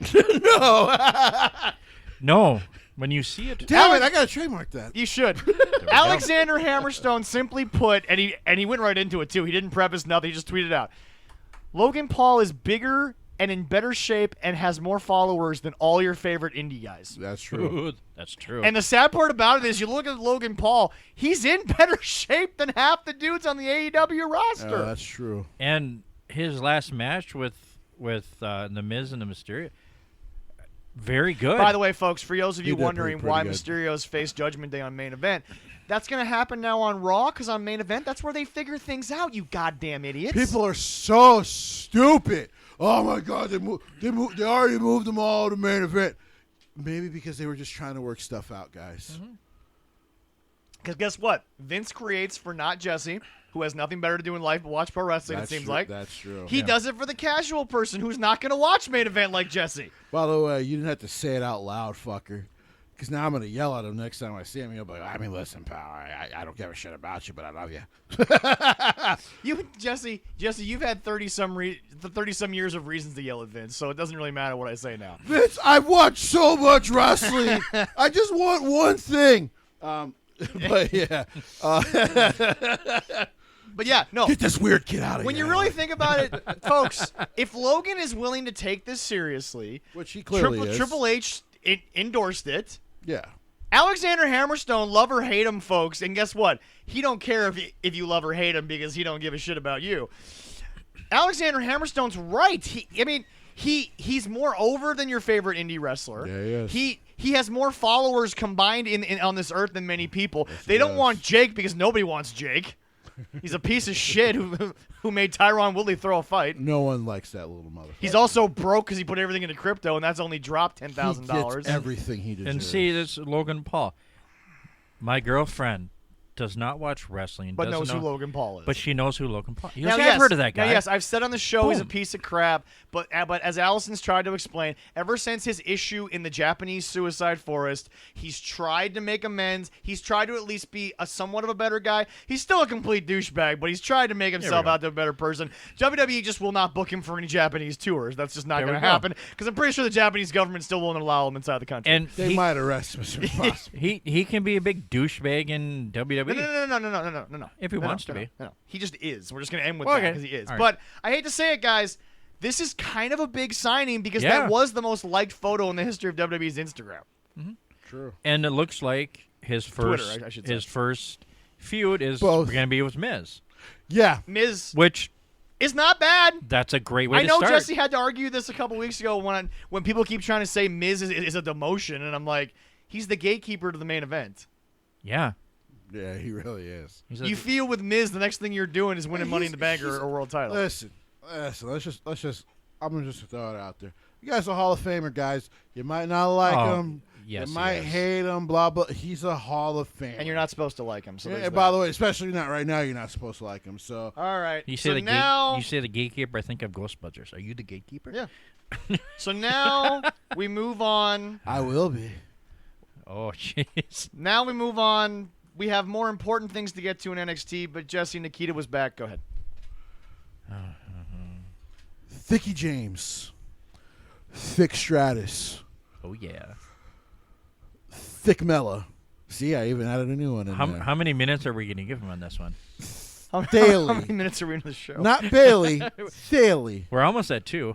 Thicky Lynch. We got plenty of time. Okay. Thick Flair. Oh, I got more. Hold on. I know. We know. We're not interrupting. My thickness. Your thickness. It's a Yakana reference. For there you go. Yes. So, bull your thickness. Oh. Thick Meisters. 2 ham bones. World beaters. Yams. You could come over for Thanksgiving anytime. Has returned to our televisions. And it was glorious. Oh, yes, it was. The world is brighter today because the ham bones of life graced my screen on a Tuesday. And you know what I'll have to say to that is? Testify! They said we're obsessed, but there's a reason. Testify, my brother! Yes, she's great in the ring. I should turn my mic off. She is absolutely beautiful. You two don't need me. But those ham bones. Oh, yes, my brother. And then she can lift those ham bones with them legs. So now they look like wide spread yams. Oh, yes. And she fought the women's champion. It's glorious. And I was hoping that she would crush the women's champion under those ham bones. Oh, yeah. But unfortunately, the toxicness got involved. But guess what? Those yams are so holy. They are so graceful. They are so pure. that they could not stop those yam bones from almost beating Mandy Rose. It was a glorious day. Glorious. I won't give in until I see them ham bones. Yes, my brother. Woo! Yes. Ah. Malcolm X, Martin Luther King, Jesse Stowe. Oh. The microphone has been cleansed, my fellas. You can take over. Oh. All right. That was glorious. That was absolutely glorious. Thank you so glorious. much for that. Are you gonna be able to make it through it now? How do you follow that? You don't. That's a really great question. That's why I love that we do this show off the cuff. How do you follow this? I gotta have some journalistic integrity. All right. So we have That new. was very much so. It was very respectful. So the NXT UK titles are being featured with Pretty Deadly versus Brooks and Jensen. Yes. In a shocking turn of events. Yes. They sent Brooks and Jensen over there to win those titles. Yep. Well, I think they've realized that they're two guys they really want to see, but right now the NXT tag team division, Pretty Deadly's also very far ahead. It's really heavy in that NXT tag team Well, and the division. thing is that people don't want to admit it, but Pretty Deadly, because they've never watched them, they are so many more light years ahead of most of these teams. Yeah. They're arguably the best overall team in NXT Well, because right also now. besides, of course, like Trevor, Butch, and Big Strong Boy. Why do I always forget his name? They've been wrestling since they were like 16 years old. So they've been in this game for a long time. Yeah.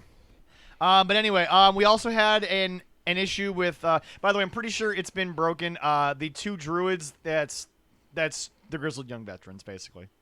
When you watch them wrestle, that's the Grizzled Young Veterans. I'm about to say that the moves. I'm like, damn, that looks like James and what's his face. James and Zach, isn't it? Yeah, Zach. Okay, yeah, Zach I Gibson. was watching them for the last few, trying to figure out who is under that. Yeah, I was trying to figure from it what out. I've learned over the last couple of years, The motherfuckers trying to switch up their moveset. Yeah. And then I watched the second tag team match with them. Okay, Sorry, guys, I accidentally hit my phone with the Yam Yams. I'm watching that match, and I'm like, you can't hide your moveset. No.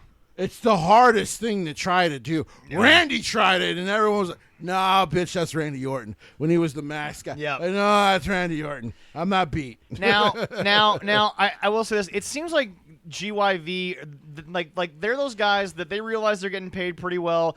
They get featured enough, I would say. They don't get a lot of accolades, but I think those guys are pretty cool with their spot. Yeah. I could be wrong, but they seem cool with the spot. Cameron. I mean, hell, if it gets you back on, right. Get you some story, why not? There we Cameron go, yeah. Grimes. Once again, Jesse is He once turned again heel. looking like a prophet. The dude can make me hate him as much as I was about to love say, him. he kind of turned heel, and I wasn't expecting that. No. Yeah, it's kind of heelish. Also, I don't think the buckle was planned. No. The buckle was a dangerous spot, too. Which is why Trevor is fucking brilliant for running him into it again. Yeah.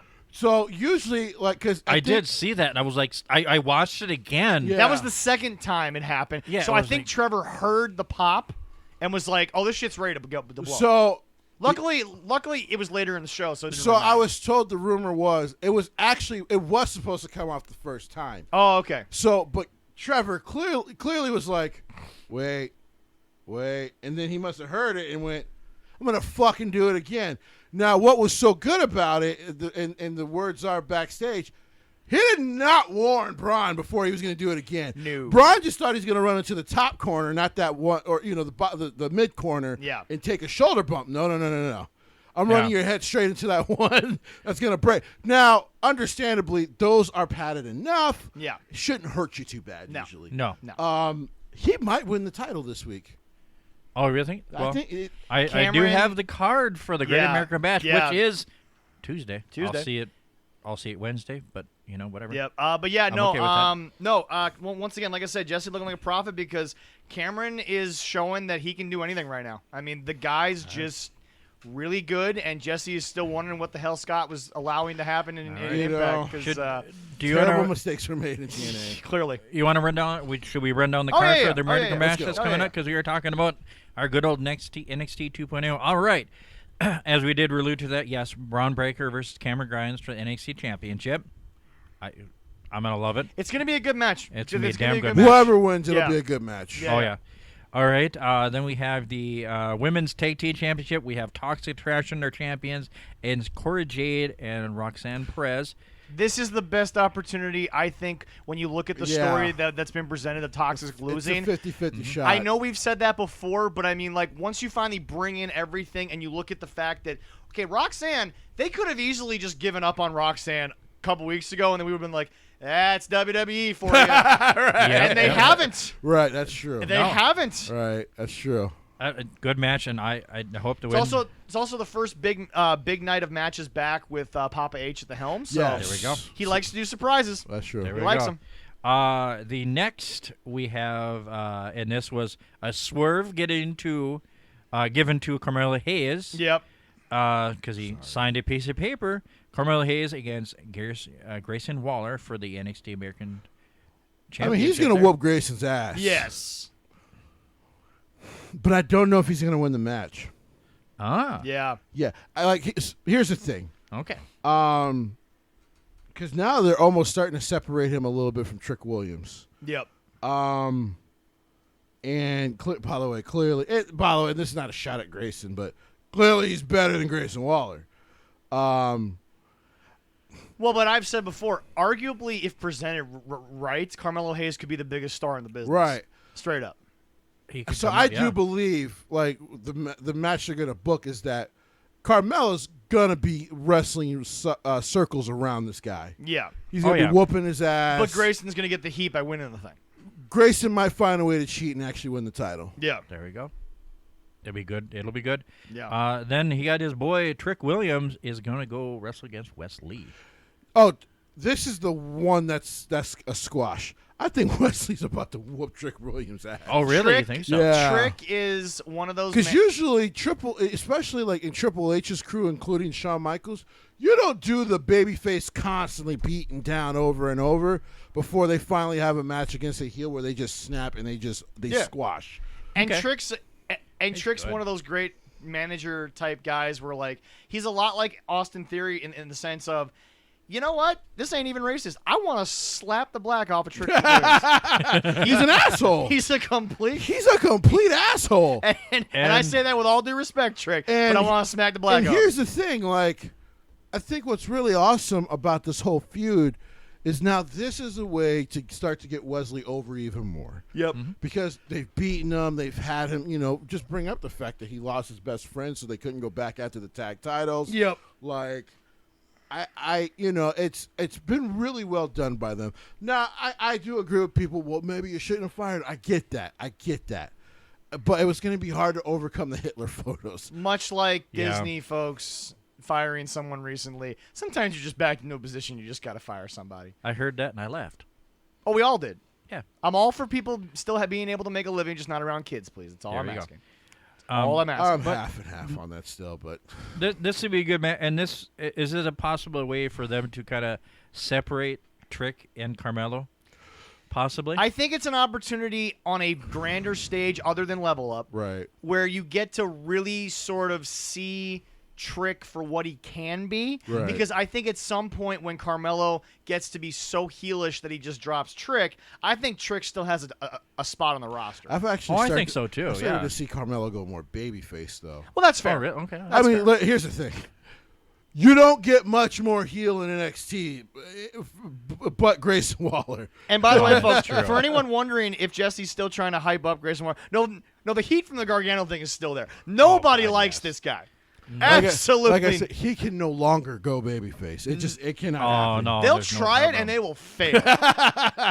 Like you did what you did to Johnny G. Like there's no love for you. Who, by homie. the way, nice troll of all the AEW fans from Johnny. Well, it wasn't even a troll. He told them, I'm gonna be like 6 blocks away, and my flight is during the show. Like, I'm leaving the same night. Like, Yep. Idiots. All right. Next one we got for the NXT Tag Team Championship. Also, not to interrupt you, but I think Johnny, he might be the first guy to actually just go back. He probably will go back. Because he said through his Gmail he's been taking indie bookings, but he hasn't taken a lot, if any, honestly. And honestly, I don't think, especially with Triple H now back in charge, I don't think he's that angry with them. He never was. And I think I think that Johnny just sat there and said, especially after the thing with Cedric, oh my God, my wife actually had a baby. Let's go home and try to be a parent. Cedric tried to kill a white woman that day. I am still not convinced he was not trying to kill a white woman that day. 250 years of black oppression was taken out of Candace LeRae's He lower said back. this is for slavery and all your bullshit. And everyone was like, dude, whoa. You guys legitimately almost jumped the rail. Because we were mad at him, but we were, Jesus Christ, she's like 100 pounds soaking wet, dude. Chill. You gotta be Candace is just a great seller of the move. Yeah. It was bad. Turns out you guys were the ones who were sold on because she was perfectly fine. She got us because we were like he was supposed to be the babyface. We all booed him. We're like, you fucking asshole. She's like 100 pounds. What is your problem? If there's ever a company that will choose who the face and heels are, it's PWG. Oh, it's PWG. You guys will choose who you love and who you don't. Especially mid-match, like, bro, that dude's no more than 90 pounds. Why are you throwing him across the way like that? All right. Go ahead. Well, the next is NXT Tag Team Championship, and this is where the Diamond Mine implodes. Maybe. The Creed brothers against Roderick Strong and Damian Kemp. Maybe. Is this a title change? No, because again, regardless of how Roddy feels about everything, which by the way, that quieted down real quick. Yeah. It seemed like it did. I think Roddy was just going through a week of just, because every once in a while, if you're not a Roman, a Brock, or a top level person up there, once in a while you kind of realize AEW's having kind of a good week. You kind of have to give their show somewhat credit, despite the rating, and you sit back and go, man, I could be over there. But then after a while, you're like, oh, yeah, no, this is the same shit they've been doing for fucking 3 years, and I'm going to show up, and I'm going to be the fourth most important person in this group. Right. Bobby Fish will go above me, and Bobby Fish is hurt. Anyway, am I wrong? You laugh, but am I wrong? I don't know. That's the problem. Yeah, but anyway. It's clear. Forget how Roddy feels. They like the Creed brothers. Okay, they want to see them. This is a Braun situation. They're not as high as they are with Braun. But they're so high that they want to see them carry this out. Right. They want to see if this works. Are they believable? Do they work with the belts? What can happen? That's what they want to see. So I don't think so. If they do, there is a story to be told. I'm not going to deny that. That's true. It's kind of a win-win. If they lose, you can make it work. If they win, keep going. There we go. Basically how I see it. Yes, we will see what happens with the Diamond Mine if his diamonds are so strong, if they stay solid. There we go. All right, and then one of Jesse's favorite girls, Wendy Chu against Tiffany Stratton. My second wife. Yes. This could steal the night. Yes. This might be one of the first matches. Yeah, it could be the opening match. Yeah. Tiffany has come a long way. She has. And part of that, I think, is the gimmick. We didn't know where it was going to go, but when you give her someone that is literally the complete opposite of her gimmick, she's really risen to the occasion. She's brought in more to the gimmick. And I'll say this. Putting her alongside Grayson was a smart thing if you were trying to build her as a heel. Because no one likes this fucking guy. No heels in NXT don't like this guy. No, nobody wants anything to do with this guy. Like, dude, you hurt Johnny Gargano, you piece of shit. Like, don't in a moment where everyone was just kind of supposed to give him the floor. And by the way, I think what shocked people the most about that moment, Jesse, going back, he was not the guy I think anyone thought was going to take that moment if they were going to give it to somebody. Like, oh yeah, right. If they get Johnny back, that has to be Johnny's first thing back is to settle that. It has to. Definitely. Possibly. Definitely. All right. Definitely. All right, but yeah, no. Tiffany, a lot of credit. Took a gimmick that even Jesse at the start was like, really. It's kind of believable. I kind of don't hate it. Yeah. Right. So and then of course Wendy Chu, a gimmick that everyone was like, why? Dude, I was confused. And you're just like, me too, man. All right. It's fun. And then I started to appreciate it because I was like, I'm going to give her a chance because she's great. So I'm going to give her a chance. And she hit a home run. And she has made it work. She hit a home run. So, boys. Her fine ass. Yes. That lovely, as we like to say, the Go Home show on Friday of SmackDown. What did you think of it?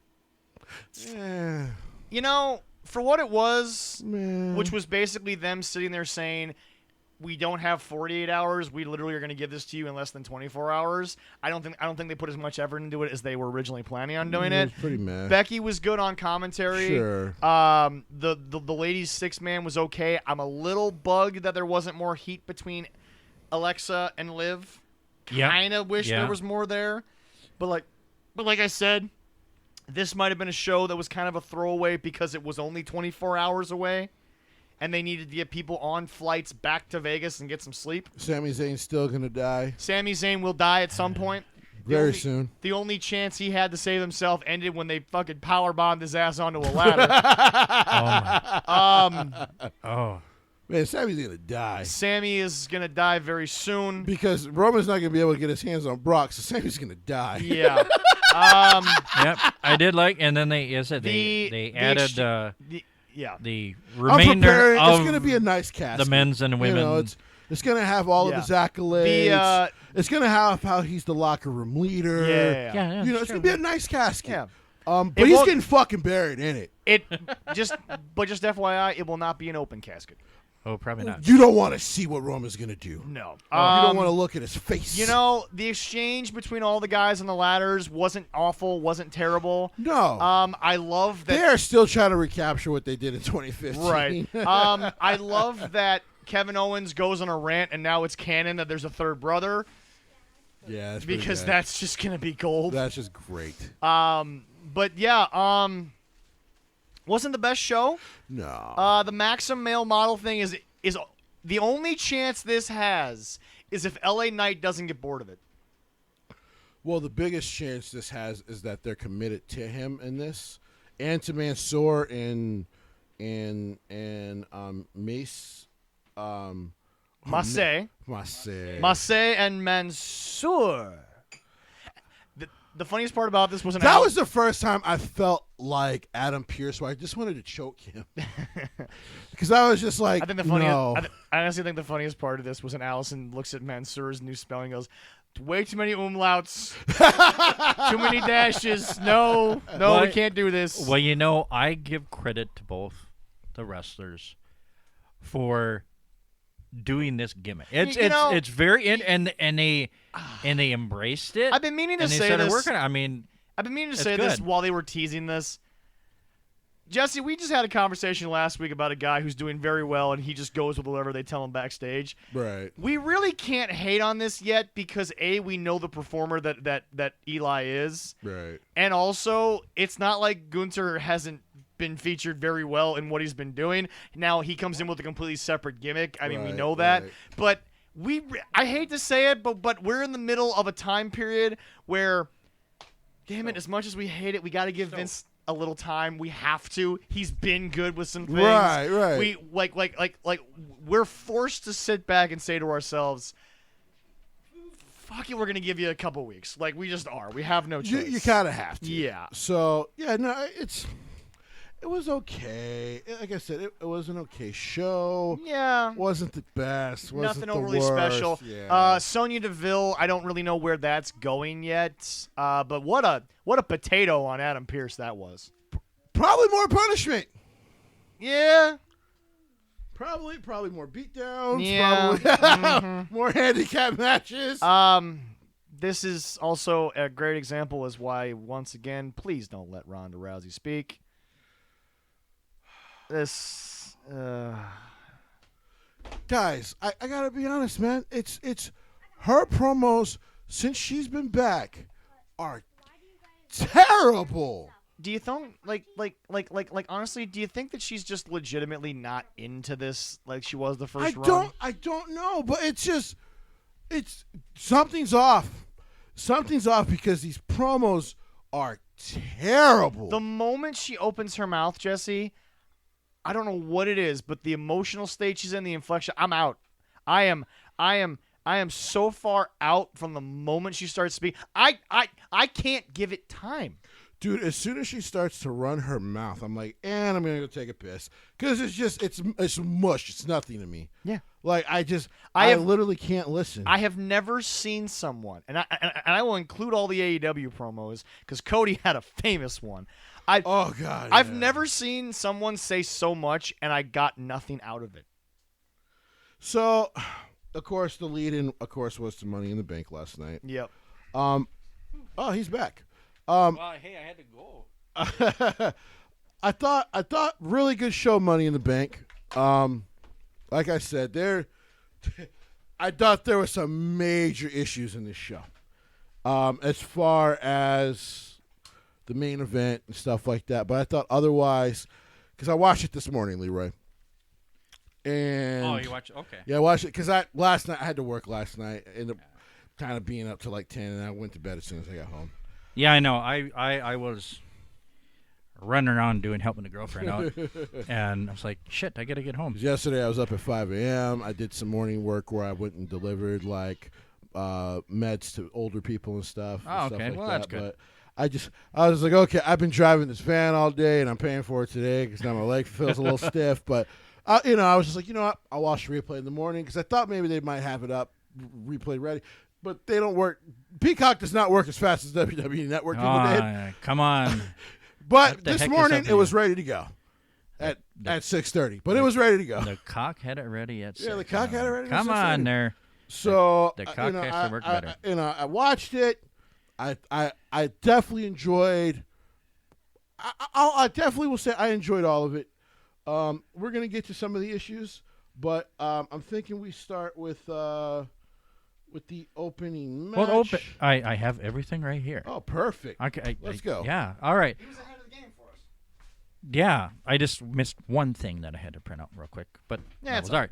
First match, opening match of the night was the women's Money in the Bank ladder match with Liv Morgan, Alexa Bliss, Asuka, Becky Lynch, Lacey Evans, Raquel Rodriguez, and Shotzi. Raquel looks good in red. That's all I gotta say. One thing. What was with all the red and pink in this match? Before we get started on the match, and there's a lot of good stuff. There was some slop stuff, and we'll get to it. Yeah. So is Becky Lynch trying to Megazord her way into a championship? Is Becky Lynch trying to morph her way into a title? Is she trying to morph her and her husband into title matches? I thought it was a little low-key-ish at the beginning, but I think the more you got into it, the more you saw the Megazord. If she's trying to low-key her way in, that the TVA ain't coming to save her. What the fuck was she wearing? Both of them guys wear the most her and Seth wear the most interesting outfits. TVA did not give a shit about these two. Nope. Kang will kill them both.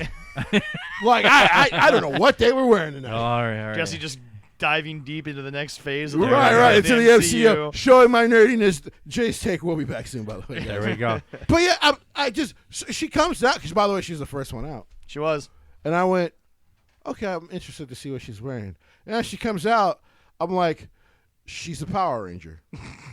Yep. I'm like, didn't we all kill MVP in the early 2000s or the late 2000s? Power Ranger. And then it was so funny that Taz just died alive. He's like, damn this crowd, because it was just we couldn't help it. He looked like the Blue Power Ranger. He did. Well, yes, he did. Yeah.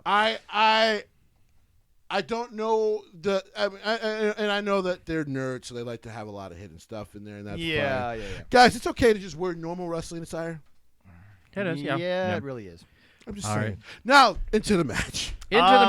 Asuka died slowly. Well, she's not dead. I've offered her a back massage for what happened. Oh, that's good. Head massage. Kana-chan will be okay. But Raquel was trying to kill her. She didn't die for lack of Raquel trying. And Becky at that. Yeah. Becky almost took out a full boob. So when Becky went to go hit they're nice, by the way. Let's get that comment out the way. Whose boobs are we referring to? Asuka's. Oh, okay, yeah. But yeah, so Becky goes to go hit the leg drop. Overshot it. Right. And kind of landed her butt right on the boob. But oops. I want people to remember this spot for another reason. And I'll just say this, because this is something that has been brought up many times, both on the booking of overall AEW and the booking of a certain tag team that we still can't find any information on. God, our research. I know. So someone just told me they're actually from California. Okay, all right. We're in California. We'll work on that. I'll have to find that out. Okay, yeah. But anyway. All right, we'll get them on it again. Notice something. Notice how far up the ladder Becky went. Right. And then wait for the main event, because then there was a moment that only happened once. Right. And got a pop, because it only happened once. Right. Mm-hmm. Anyway, it's going to be a long few years on this show trying to figure out how to get around this, but I guess we're going to do it. Like I said, if you guys know who they are and you can figure them out, you guys tell me. Yeah. Because I don't give a shit. So, yeah. Oh, yeah. I thought... And by the way, our good friend Eric tried. He really did. I'm past the point of giving a shit now. Yeah. All right. I'm not joking, Leroy. Eric actually tried. Yeah, he tried. That was the one part of last week's show Eric was... It ain't going to work. There we go. I'm done with it. So, yeah, I thought for the most part the ladies did a really good job. Yeah. And Shotzi looked a little overexcited. I think that's all I'm gonna let it be nerves. I'm gonna give Shotzi nerves. I watched it this morning. In my head I went, I'm gonna give her a pass. Yeah. It was probably nerves. But the other AEW comparison that again is worth mentioning because, like I said, we're talking about a show that does better, numbers. Okay. Yeah. But here's the deal. Nothing in this match was so over the top that you would think to yourself, okay, the guys basically have to run themselves over with a car to top it. It seemed like a match where nobody attempted to, because if Sami Zayn wants to do something stupid on the ladder, we know Sami Zayn can do something stupid on the ladder. He'll just do that. Oh, yeah. But nobody in this match attempted something where I said to myself, well, okay, how are you going to top that? Everything seemed like a legitimate, okay, the ladders are there, but they're part of the act type of deal. Right. Whereas in AEW, it's like, well, we just jumped off a 40-foot ladder. Now we have to jump onto chairs on a 40-foot ladder. Now we have to kill Jeff Hardy with a 40-foot ladder. Nothing here escalated too far to the point where now I'm again the visual of wrestling still exists and will always exist, and nothing was egregious here for the visual. But that crowd popped. They really, really did. Now I want to be very clear because I've said this numerous times. Liv Morgan getting the belt. Getting the briefcase. She it was almost awesome. didn't, and here's why. Oh, okay. Go back and watch that spot of how she got there. Ladies and gentlemen, WWE has a lot of really highly trained professional wrestlers. But I want to be very clear about something. She misses that rope or that ladder doesn't come back up, Becky Lynch wins because Vince McMahon is not the kind of guy who says, okay, find a way to get the same finish in. No. There was a backup finish, and Vince McMahon was back there very nervously holding on to his microphone set being like, please don't fuck this up because that is not an easy spot. No. Because those ropes, there's a little give, but the problem is, and we all know from putting them up, if you push off it too hard, they'll push back. Yes, they do. Oh, God, yes. Folks, hats off to Liv because that was not an easy spot to pull off. I think she probably wouldn't talk to Kofi because Kofi's done right. a lot of these spots. Yeah. And which is a great person to talk to. Hey, how do you balance on these ropes? And I'm sure he kind of gave really good advice, did some practicing. She did it very smoothly. I was impressed. But here's the deal. When you know... But poor Lacey Evans. Oh, jeez. And I think Liv really was trying to get her to hit the lower back, the swole. Yeah. But Lacey's so much taller than her. Yeah. That as they went over, she took it high. Yeah. And I was like, ooh, I felt it in my own shoulders. Yeah. I was just like, oh, poor thing. It was a good start to the night, and and again, I think weird thing happened though for Lacey. She started getting booed anytime she was close, and I don't to the briefcase, and I don't know why. Yeah, that's weird. Well, that was odd to me. Well, this was a Vegas crowd, and I mean Vegas crowds, they kind of try to pull an Izod all the time. If you go back and watch a lot of the shows, they tend to try to take it over, do their own little thing. I don't know. We'll see what happens when they get into much more patriotic American country, because she'll be featured there we go. on Monday. Oh, come on. It's the WWE. I know. Did you just call Las Vegas not patriotic? Well, gambling's legal, and the U.S. doesn't want it to be legal. So I mean, what else can I say? There's a lot of drunk sluts out there. That's a great thing. So, sorry, I almost went off on a tangent. That's my job this week. Apparently. There we go. I felt bad for her because I was like, I don't know if she'll be able to finish the match. That's because as Duff once talked about, when because people asked him, well, would you rather take the powerbomb again from Roman or the RKO from the top from from Randy. He was like, well, Randy's also risking something taking the RKO. Luckily for me, it's mostly my chest and hands. Right, yeah. Randy also actually has to take a back bump on that. Yeah. The power bomb from that high isn't fun because you want to land on the swell of your back. Yeah. And you the do. same thing happened to him with Roman, and all Roman was doing was just kind of doing a power bomb just to kind of throw him on the swell of his back. But he landed high, and he's like, that's kind of the worst pain to feel because you start to feel a little numb in the arms. Yeah. And sometimes they're ready to X you out if that's the point, if that's what happened. Yeah. But you still want to finish the match. So, so I felt bad for Lacey because I was like, that's not a fun bump to take for someone who just had a kid. I mean, isn't terrific shit coming back, but that's a rough bump. Well, to take. but remember, from the medical standpoint, the body still went through a very traumatic thing and does need kind of a slow down. I know a lot of girls that I went to high school with. They're now recently having kids, and they're like, I feel great at pregnancy. Yeah, but you don't have to go fall on a ladder. Like, I mean, you literally just have to carry the kid from the crib to the to the baby chair. So sweetie, congratulations on being a parent. I know it's a traumatic event to your body, and being a mom's the hardest job in the world, but being a mom while doing that's a whole nother ballgame that you ain't involved in. So, like we kind of alluded to earlier, I hope Shotzi gets another chance at a ladder match. I've seen her do better in hardcore matches. I honestly went back and I researched before you got here this morning. I think Shotzi just has a real nerve issue. Probably, but I've gone back and I've looked at a lot of her first time type stuff, and Shotzi just seems like she gets nervous a lot. That could be.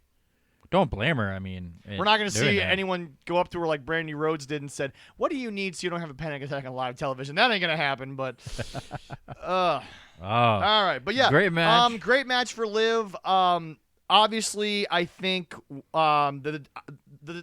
did not see that coming. No, but I will say this: winning.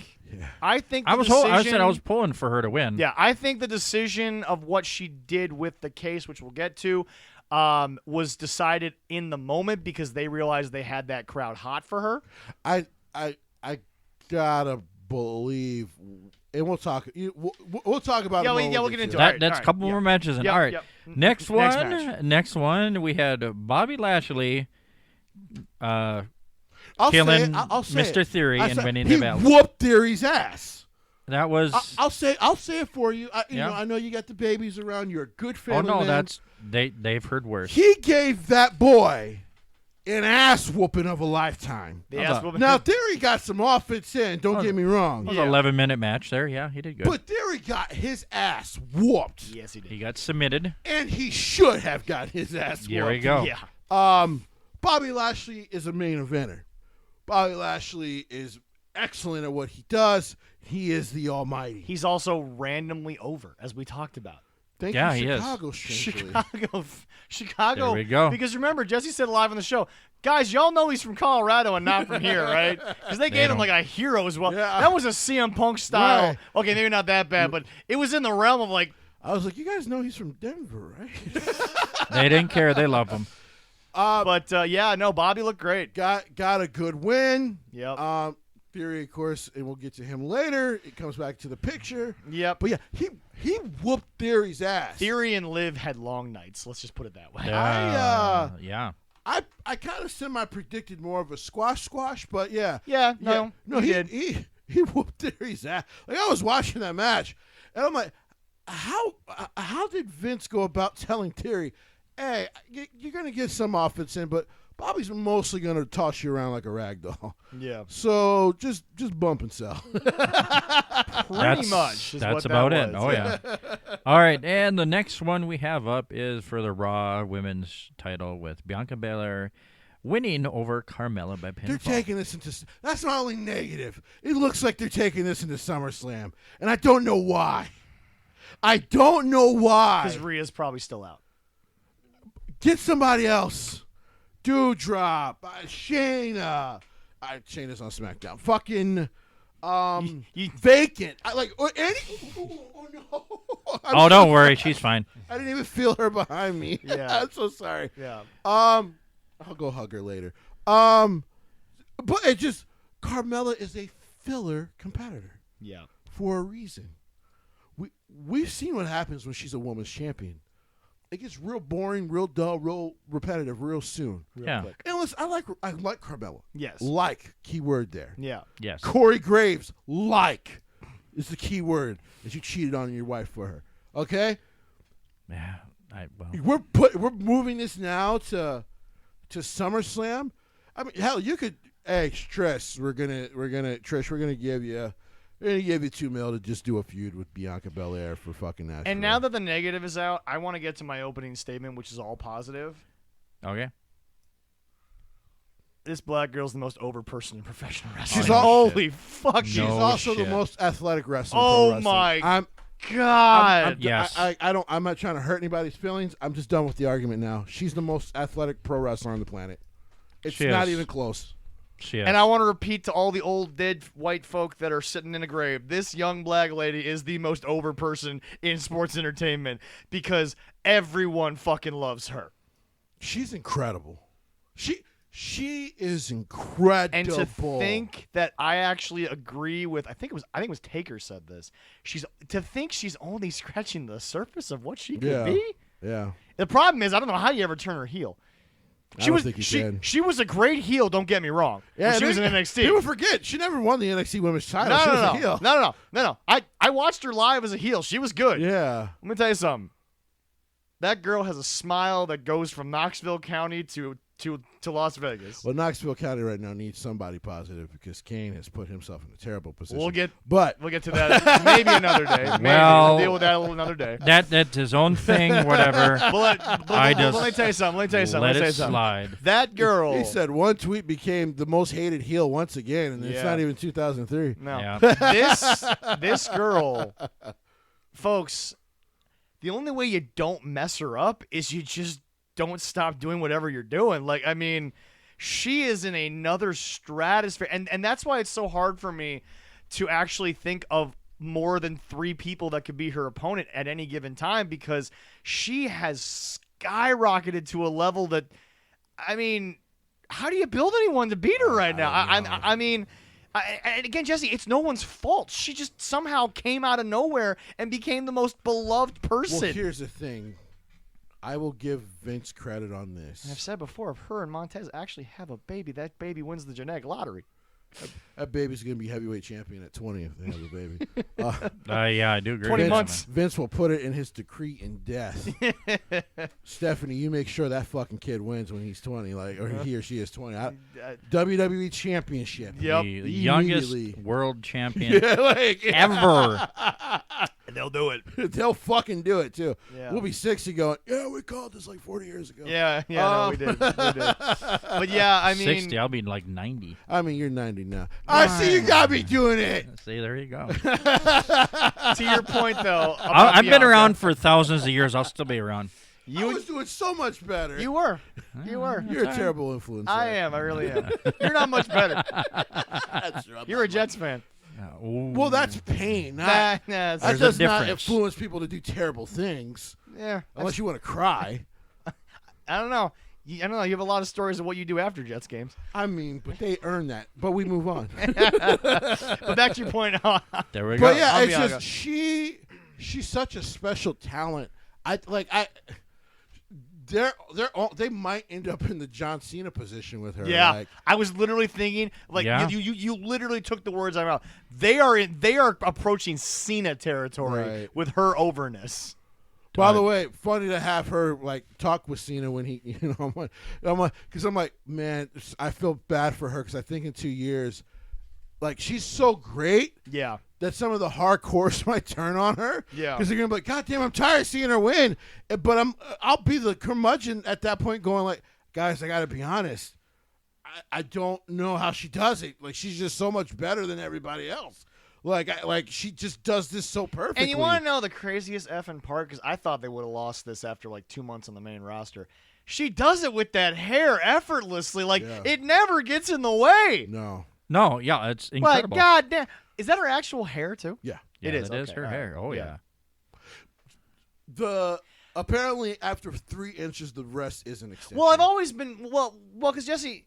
Well, because Jesse, I've always wondered, and this is a really serious thing. When it comes to especially black women's hair, that always seems to be something that a lot of it tends to be not. I don't want to say not real, but it's definitely more styled than like say a Caucasian hair. Sure. Yeah. So. Yeah. No. So after 3 inches, I believe I've been told is where after because she talked about it. After 3 or 4 inches, the rest is an extension. Okay. And then the whip you hear when she's whipping them with it is rubber bands, which is why like poor Sasha had those fucking welts on her. Yeah. Well, the end looks when you see it, it does look like rubber band. Yeah. Right. It does look because it's very tight at the end. Yeah, so yeah. But yeah, like again, and I will say it for a third time because I'm enjoying saying it to the old curmudgeon white folk that are dead. That black girl is the most over person in all of fucking sports entertainment. And now I'm almost, like I said, I'm fearful there might be an Cena situation in 2 years. They may have to, quote, do some bullshit, take the title off, and then let her go do some movies or TV for a bit. Get her off camera because y'all might be overexposing faster than you think you are. But I get why she's so good. I agree. I said the easiest way for her to lose the title, to get her off, is most likely a triple threat or 4-way, or just like a Charlotte, or just some It's either a multi-person match, a big star like Charlotte, or some crazy bullshit that pisses everybody off. Right. Yeah, and that's the only way they can do it. a year ago. And Jesse, despite you laughing at it, you had to eat some crow because I told you they were going to fix it. I was still pissed. Yeah. But yeah, I told you they'd fix it. By the way, speaking of why Carmella's a filler, didn't even get the chance to have the match at SummerSlam. Yeah. So yeah, I don't like that. I'm gonna let it play out. Yeah. But I'm just like, well, it's like I thought SummerSlam was going to be in August. It's by the way, at the end of the month. Right. By the way, I'm getting real close to your wife there. If I see him, I think I might fucking throw something at Corey Graves. Because, like, the over-gawking at his own wife in the match is annoying. Yeah. Like, Although Byron is getting some great comebacks in, and Byron's becoming a much more fun commentator. Oh, yes. It's almost like he's legit just over it sometimes when he says things. It's just and the best part is that Jimmy is just in the middle, like, I don't know what the fuck to do, guys. There's nothing he can really say. He's just like, I'm just a straight guy, so I just got to call the match. Yeah, like, basically. I got nothing to say. But yeah, anyway, next match. Next match, we have the tag team match with Usos defeating the Street Profits with a little controversy. Match of the night, match of the year, tag team match of any company. So fucking great. This match. I thought I thought the Profits were going to win like twice. Yeah, but hold on, that's my point. Before we move on, my God. Vince did it again. Yes. This motherfucker gives me a match that I know from over 350 plus days of booking. I know how it's going to end, and he still fucking got me. Yeah. He still fucking got me popping for Street Profits when I knew they weren't going to win this motherfucking match. Old cringy bastards. I knew it wasn't going to happen, and he still got me out of my chair. Claire called it. She said Usos are going to win. I'm like, shush. Which, again, I knew, but God. You're right. Like, you almost knew it was going to I'm like, there's no way they're going to lose him at Money in the Bank. Maybe SummerSlam, but not Money in the Bank. Yeah, but, I know. I thought, well, they said, hey, end of the month. And the controversy. That finisher, like I said, I'm a mark. You got me. Yeah. I don't know if that was real or not. Because even the commentators were asking for the truck to play it again. Yeah. Oh, yeah. And then they kind of let the camera stay on the Profits. Yeah. Who were almost arguing, dude just effed up. Like, he didn't even get his shoulders down. Yeah. And I'm just like, wait, what? What? And it's funny because of, and we'll get to theory later. Yeah. That's all people were talking about. Yeah. This was, to me, the most incredible thing on the show. Yeah. I think this is definitely going to SummerSlam. And speaking of theory, I do have some theories about SummerSlam because of the show. But I will say before we leave this match, they did about 5 to 10 minutes gawking over the transformation of Montez Ford, but you need to. He looked like he ate the original Montez Ford in this match. Yes. I know people are worrying about if they're going to break them up or not. And I keep telling people, you can totally New Day these two. Yeah. And say if it's not working completely, you can just bring them back together. But I wouldn't break them up yet until you gave them that title run. I agree. And then afterwards, okay, I'd be like, okay. Yeah. And to be fair, they've given these guys a great shake on the main roster. But I do think that Angelo Dawkins has a better chance than I think a lot of people are giving him. Well, absolutely. He's great. Oh, yeah, I love him. Because he can talk. He really can talk. Yes. The singles matches. He can't tell jokes. Decent. Madcap proved that. But, right. Yeah. But yeah, I Yeah. Tess is kind of the favorite right now. He's the Shawn Michaels favorite, which I think if I remember what match is next, there was a Shawn Michaels thing in here. Yeah. But next match. That was one of the long. It was that was one of the longest matches besides the Money in the Banks. The men's Money. Yeah. 20, and by the way, 23 minutes for that match. And by the way, damn good. Wow. And by the way. Again, I got to bring y'all up in AEW. I do. I'm sorry because it's an indie issue that I have with every company. They kicked out of the Street Profits finisher. Sure. Okay. Kind of discredits it, but the match went so long, no one cared. The Usos hit their finisher once. Yep. And it was done. So their finisher was at least kept safe. Yeah. But maybe not. You can now, because of the footage, you can now argue. That is true. Maybe that is not. true. But remember, he didn't kick out because Corey Graves kind of covered it by admitting, I don't think Montez was kicking out, but I think that Jimmy or Jay, I forget who did the I think it was Jay. Jay overheld the arm, pulled the shoulder up himself. Yeah. So there's the controversy. But my point is that the visual is still the Usos needed one, Street Profits needed more. So, Sure. Again, it's the visual that I'm done having the argument with the AEW side of the fence. The visual matters, and again, much like Corey said in the DPW discussion post, and God bless our boy Corey, I'm done talking to people who are like, I'm going to complain, but yet I still watch. Right. Shut up, Internet. There we go. If you watch, go ahead and complain. But understand something. At least admit you're still going to watch the damn thing. There we go. Jesse complains a lot about what some people do, but he still watches. That's just because I love pro wrestling and I'm stupid. Go ahead. Anyway. Yes. All right. I understand and I agree with myself. The same. Not you being, but me being stupid and loving wrestling. I love pro wrestling too much, and that's my problem. We should get Jesse some help. See, next match. I'm dumb. That's why I have a girlfriend, and that's why he has a future wife, so it helps him out. We'll get Jesse some help, and that's where I end. There we go. Go ahead. There we go. Then we had a prostitute.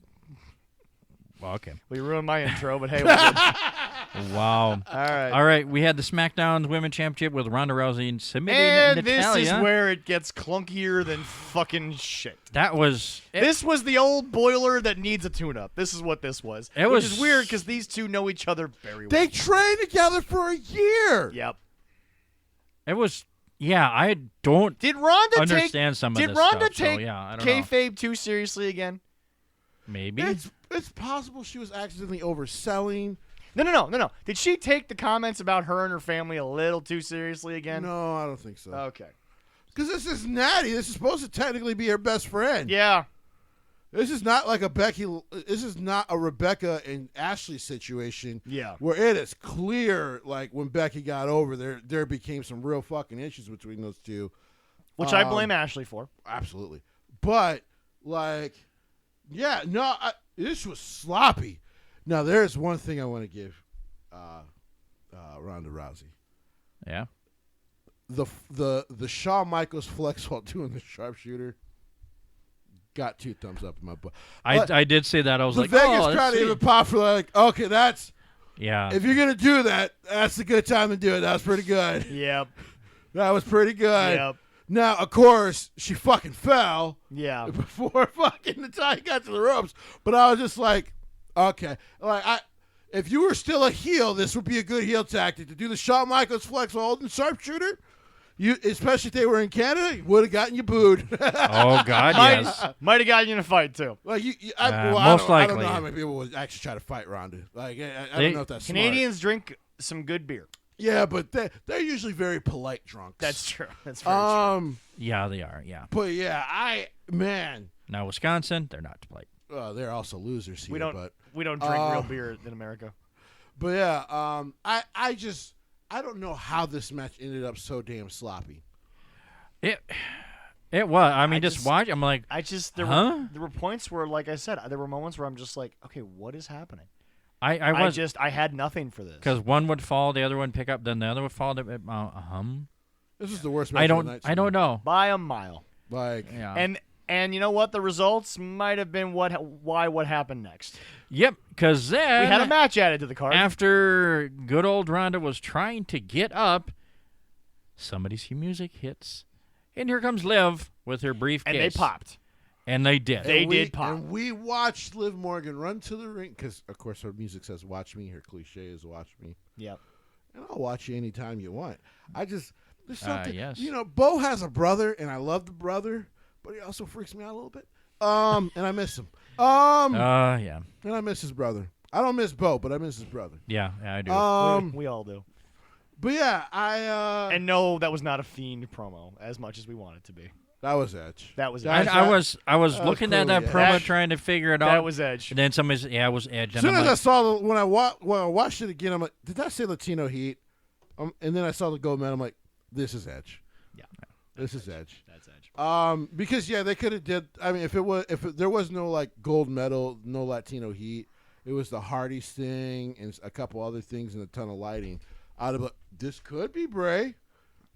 Matt and Jeff. A lot of people thought it was Gable at first. No, Gable has not confirmed he's going back to the University of Minnesota. That was a rumor.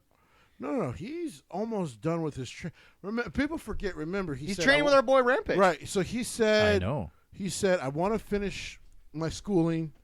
I want to maybe do the finish the Olympics thing. Yep. And I want to train for at least a year before I come up. Yeah. And he's done everything so far. And you know what? The year isn't up yet. Right. You should reach out to Rampage and do a little video chat about him training. Not sure. I have. I'm not sure how much of that he's allowed to talk about. You can see. I don't know how much you can, but that'd be kind of fun. I reached out to Rampage. Interviews coming soon, and news about interviews and us going live again on Sundays coming tomorrow. But I have reached out about that, but yeah, I knew immediately it wasn't Stevenson. They also got me and Allison here because I actually thought they were going to squash Liv. When she first came in there, and then she kind of when the hand hit slipped. 3, Allison, I'll tell you, I jumped off the couch and I pumped my fist, man. Like they got me. They really did. They didn't get me in the sense of like, because I'm like, there's no way she's gonna tap. Ronda, you mean? Yeah. Well, I knew there was no way Ronda was gonna tap her in that situation. Yeah. I knew that was a good way though to get people going. Like, oh no. Yep. Oh, no, she came out to cash, and she's about to get fucking tapped out real quick. Yeah. And I'm like, no, I think she's going to find a way to pin her. Because now, like, Ronda was selling, she could barely stand on that knee. And of course, and then she got the schoolgirl roll up and got the win. Which is, by the way, I know. Seeing what Ronda did afterwards let me know this was planned before the show. Right, yeah. But my whole thing about it is that I also think the schoolgirl is a nice way to let Ronda walk away not bad. Ronda doesn't look as bad as if Liv had hit a finisher. Well, or apparently, like that. And Dave Meltzer has confirmed it, and the sources I went and talked to this morning before coming over. Yeah. It's going to be Liv versus Ronda at SummerSlam. Okay, yeah. Not a bad idea. No. As for a first opponent, yep. You win against an opponent like this with no shenanigans. Yeah. Now you've put Liv in a very, very, very good spot. Well, and the other thing about it is that when you have someone like Ronda Rousey who's so her aura is built on competition, she can't get mad. Like, I mean, you picked the perfect spot. Right. You really did. Well, I know some people thought it would happen after Carmella attacked Bianca. Well, which is why I think that was a nice tease for it. Right. But as I watched the attack, I started to think that's not what they're going for here. Yeah. I think they want to push this feud to SummerSlam. And then my heart went, oh, God, I got to listen to Corey for 4 more weeks. Damn it. But yeah, no, when I saw what happened with Ronda there, and I'm like, oh, geez. And I thought so, too. I was like, oh, we might get a cash in. Before we get to the men's Money in the Bank, yep. let's just get this out the way quickly. All right. Vegas, you had every right to boo that little in-promo commercial. It was stupid. It was so fucking dumb. WWE, can you guys stop doing these stupid integrations sometimes? Because you do them really poorly sometimes. And sometimes you get your wrestlers hurt for like 8 months. Yeah. Come on. Now you do them better than other companies. AEW, you're one of them. New Japan, you're damn sure one of them. But like, because she came in with the Lily doll, and you heard a pop because everyone's like, and once again, because of the rumors about Bray, people to are quote like, Gene, the Fiend died for that commercial. I bought some stuff. I used the card. You used the card, and then she starts promoting the card. I literally started laughing out loud, and then I heard, because people were like, dude, I've never heard a crowd boo a commercial. And then, like, I'm listening, I'm like, I get why they booed it. This was fucking dumb. I don't think we were ever supposed to take it seriously, but yeah, it passed. And then the little roller skates. I'm like, oh my, you should check my size next time. Like, oh boy. Anyway, now it's on to the men's. The men's with Money in the Bank, which was surprisingly, I think, one of the least spot festy Money in the Banks they've had in a while. Because they built it around big ass Omos. Yeah. All right. Yeah. So we had he got a lot of screen time. Start the match. We had Drew, Madcap Moss, Omos, Riddle, Sami Zayn, Seth freaking Rollins, and Sheamus, and then Adam Pearce. Before they started the match, Adam Pearce came out and said, "Okay, we're in Vegas. We're gonna raise the stakes. We're gonna raise the stakes, double down." And here comes out Theory to add an 8th person. Am I right? Yeah, 8 people. Yep. Yeah. It was to the match. They at Omos beginning exactly what I thought that he would be. He'd be like throwing everybody around and stuff, and they had to team up to take him out. They did. He didn't black, white, he didn't Pakistani, Canadian. It didn't matter. Terrorist from fucking hell, Mumbai, German, French. If you're 7'6", you will get a push in WWE. 7'3". Whatever. As long as you're over 7 feet, you will get a push. I was bored. Okay. I was fucking bored. Because I've been watching the match, and I'm watching how they built it around him, and I go, damn it, Vince, really? Did you have to have your wet dream here? Like, I know you once talked about on the Howard Stern show how you once tried to convince Linda back in the 80s to have sex with a black dude. So you've got these weird obsessions. That's fine. But this, I don't need to watch you jerk off when I'm watching pro wrestling. And that's what it felt like. Did you see Sammy when they're doing what? He was hiding behind the one post. Sammy plays a great coward. That I was sitting there. Sami Zayn is an underrated genius man. I was sitting there. I'm That's like, all he is. I'm just like, well, there's Sam. Oh, he's hiding. He's waiting for his Didn't moment. help him for too long. No. Got his ass whooped. Yeah, he got some good spots in there trying to get up there. Yeah. And, oh my God. They could also be setting up the fact that Drew is probably going to fight Omos at SummerSlam. Yeah. Because this is the one time if you wanted to do cross-branded matches, you can do it pretty easily. Besides Money in the Bank. So yeah. Because Drew was the only one to actually be able to put him down a couple times. Yeah. But I was just sitting there and I'm like, this is a Vince McMahon wet dream. This 7'4" black dude just running shit. Now clearly he's not going to win. No. What fucking ladder does he fit on? None. But, None. Well, he can get on them, but he doesn't have to go all the way up. Yeah, but the visual that Vince. I'll say it because it does not sound racist coming from me. That's fair. He's fucking King Kong is what he was in this match. Oh, yeah. He's this big thing climbing a building. Now, some people, if it was one of you guys, they'd be like, oh, why is a white guy saying a big black guy looks like King? I'll say, he does look like fucking King Kong on a ladder. That's why Vince wanted him in the match. Okay? I get it. It's fine. It's a Vince wet dream. It just bored me to death. And I thought it was funny that Butch showed up, and then they made a comment. I was like, it was trying hard to get Butch down, try to keep him. I was like, you know how you stop Butch? Claymore. You know what's That's funny? true. You know what's funny? I don't know if anyone in the IWC has officially turned around yet. Allison's liking Butch as Butch. She doesn't care that it's not Pete Dunne anymore. He's fine. I like him. He's been fine from the get-go. But again, the IWC is why change the name, and it's like, whatever. Trying to rip off. He's like a rabid little Wolverine. He's a rabid little drunk British man. Yeah.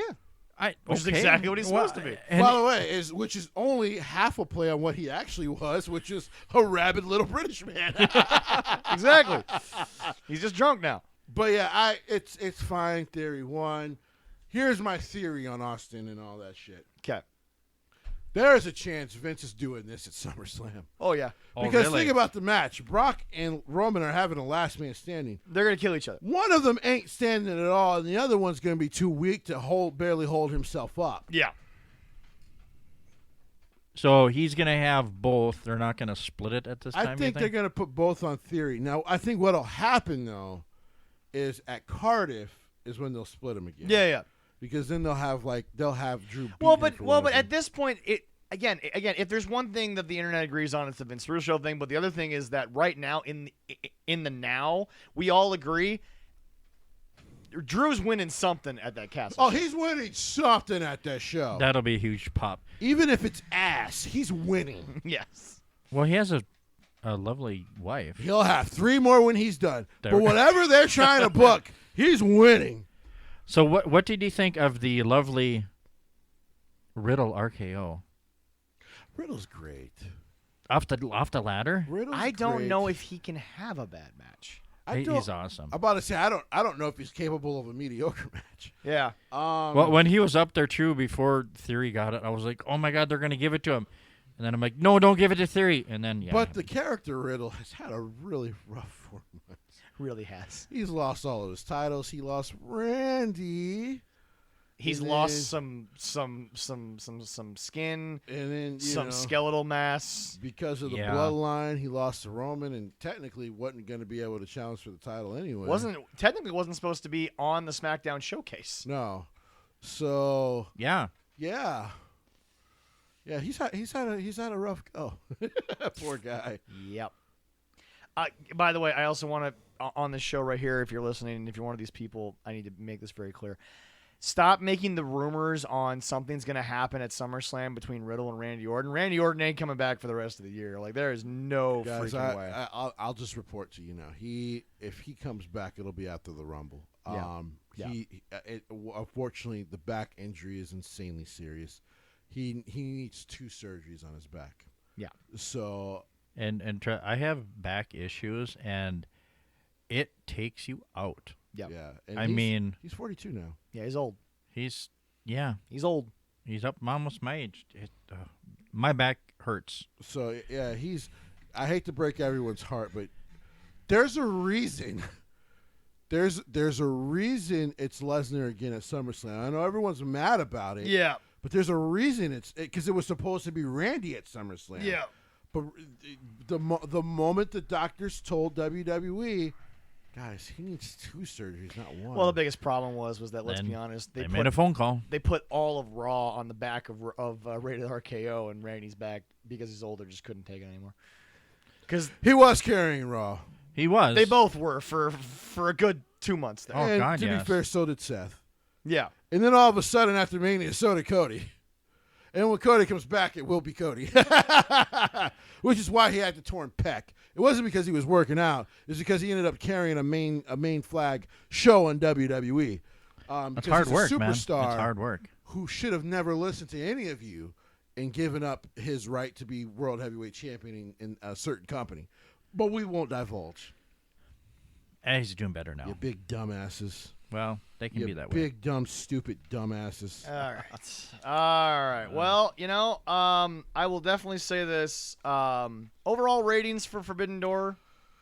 So, for the 2 pay-per-views, for Forbbiden Door, I know people are going to be a little non-shocked, but I will give it a 4 out of 5. Okay. Oh, okay. And I gave Money in the Bank a 3.8. I'm going to stick with that. Yeah. Just because, like I said, Theory winning wasn't the problem for me like everyone else is.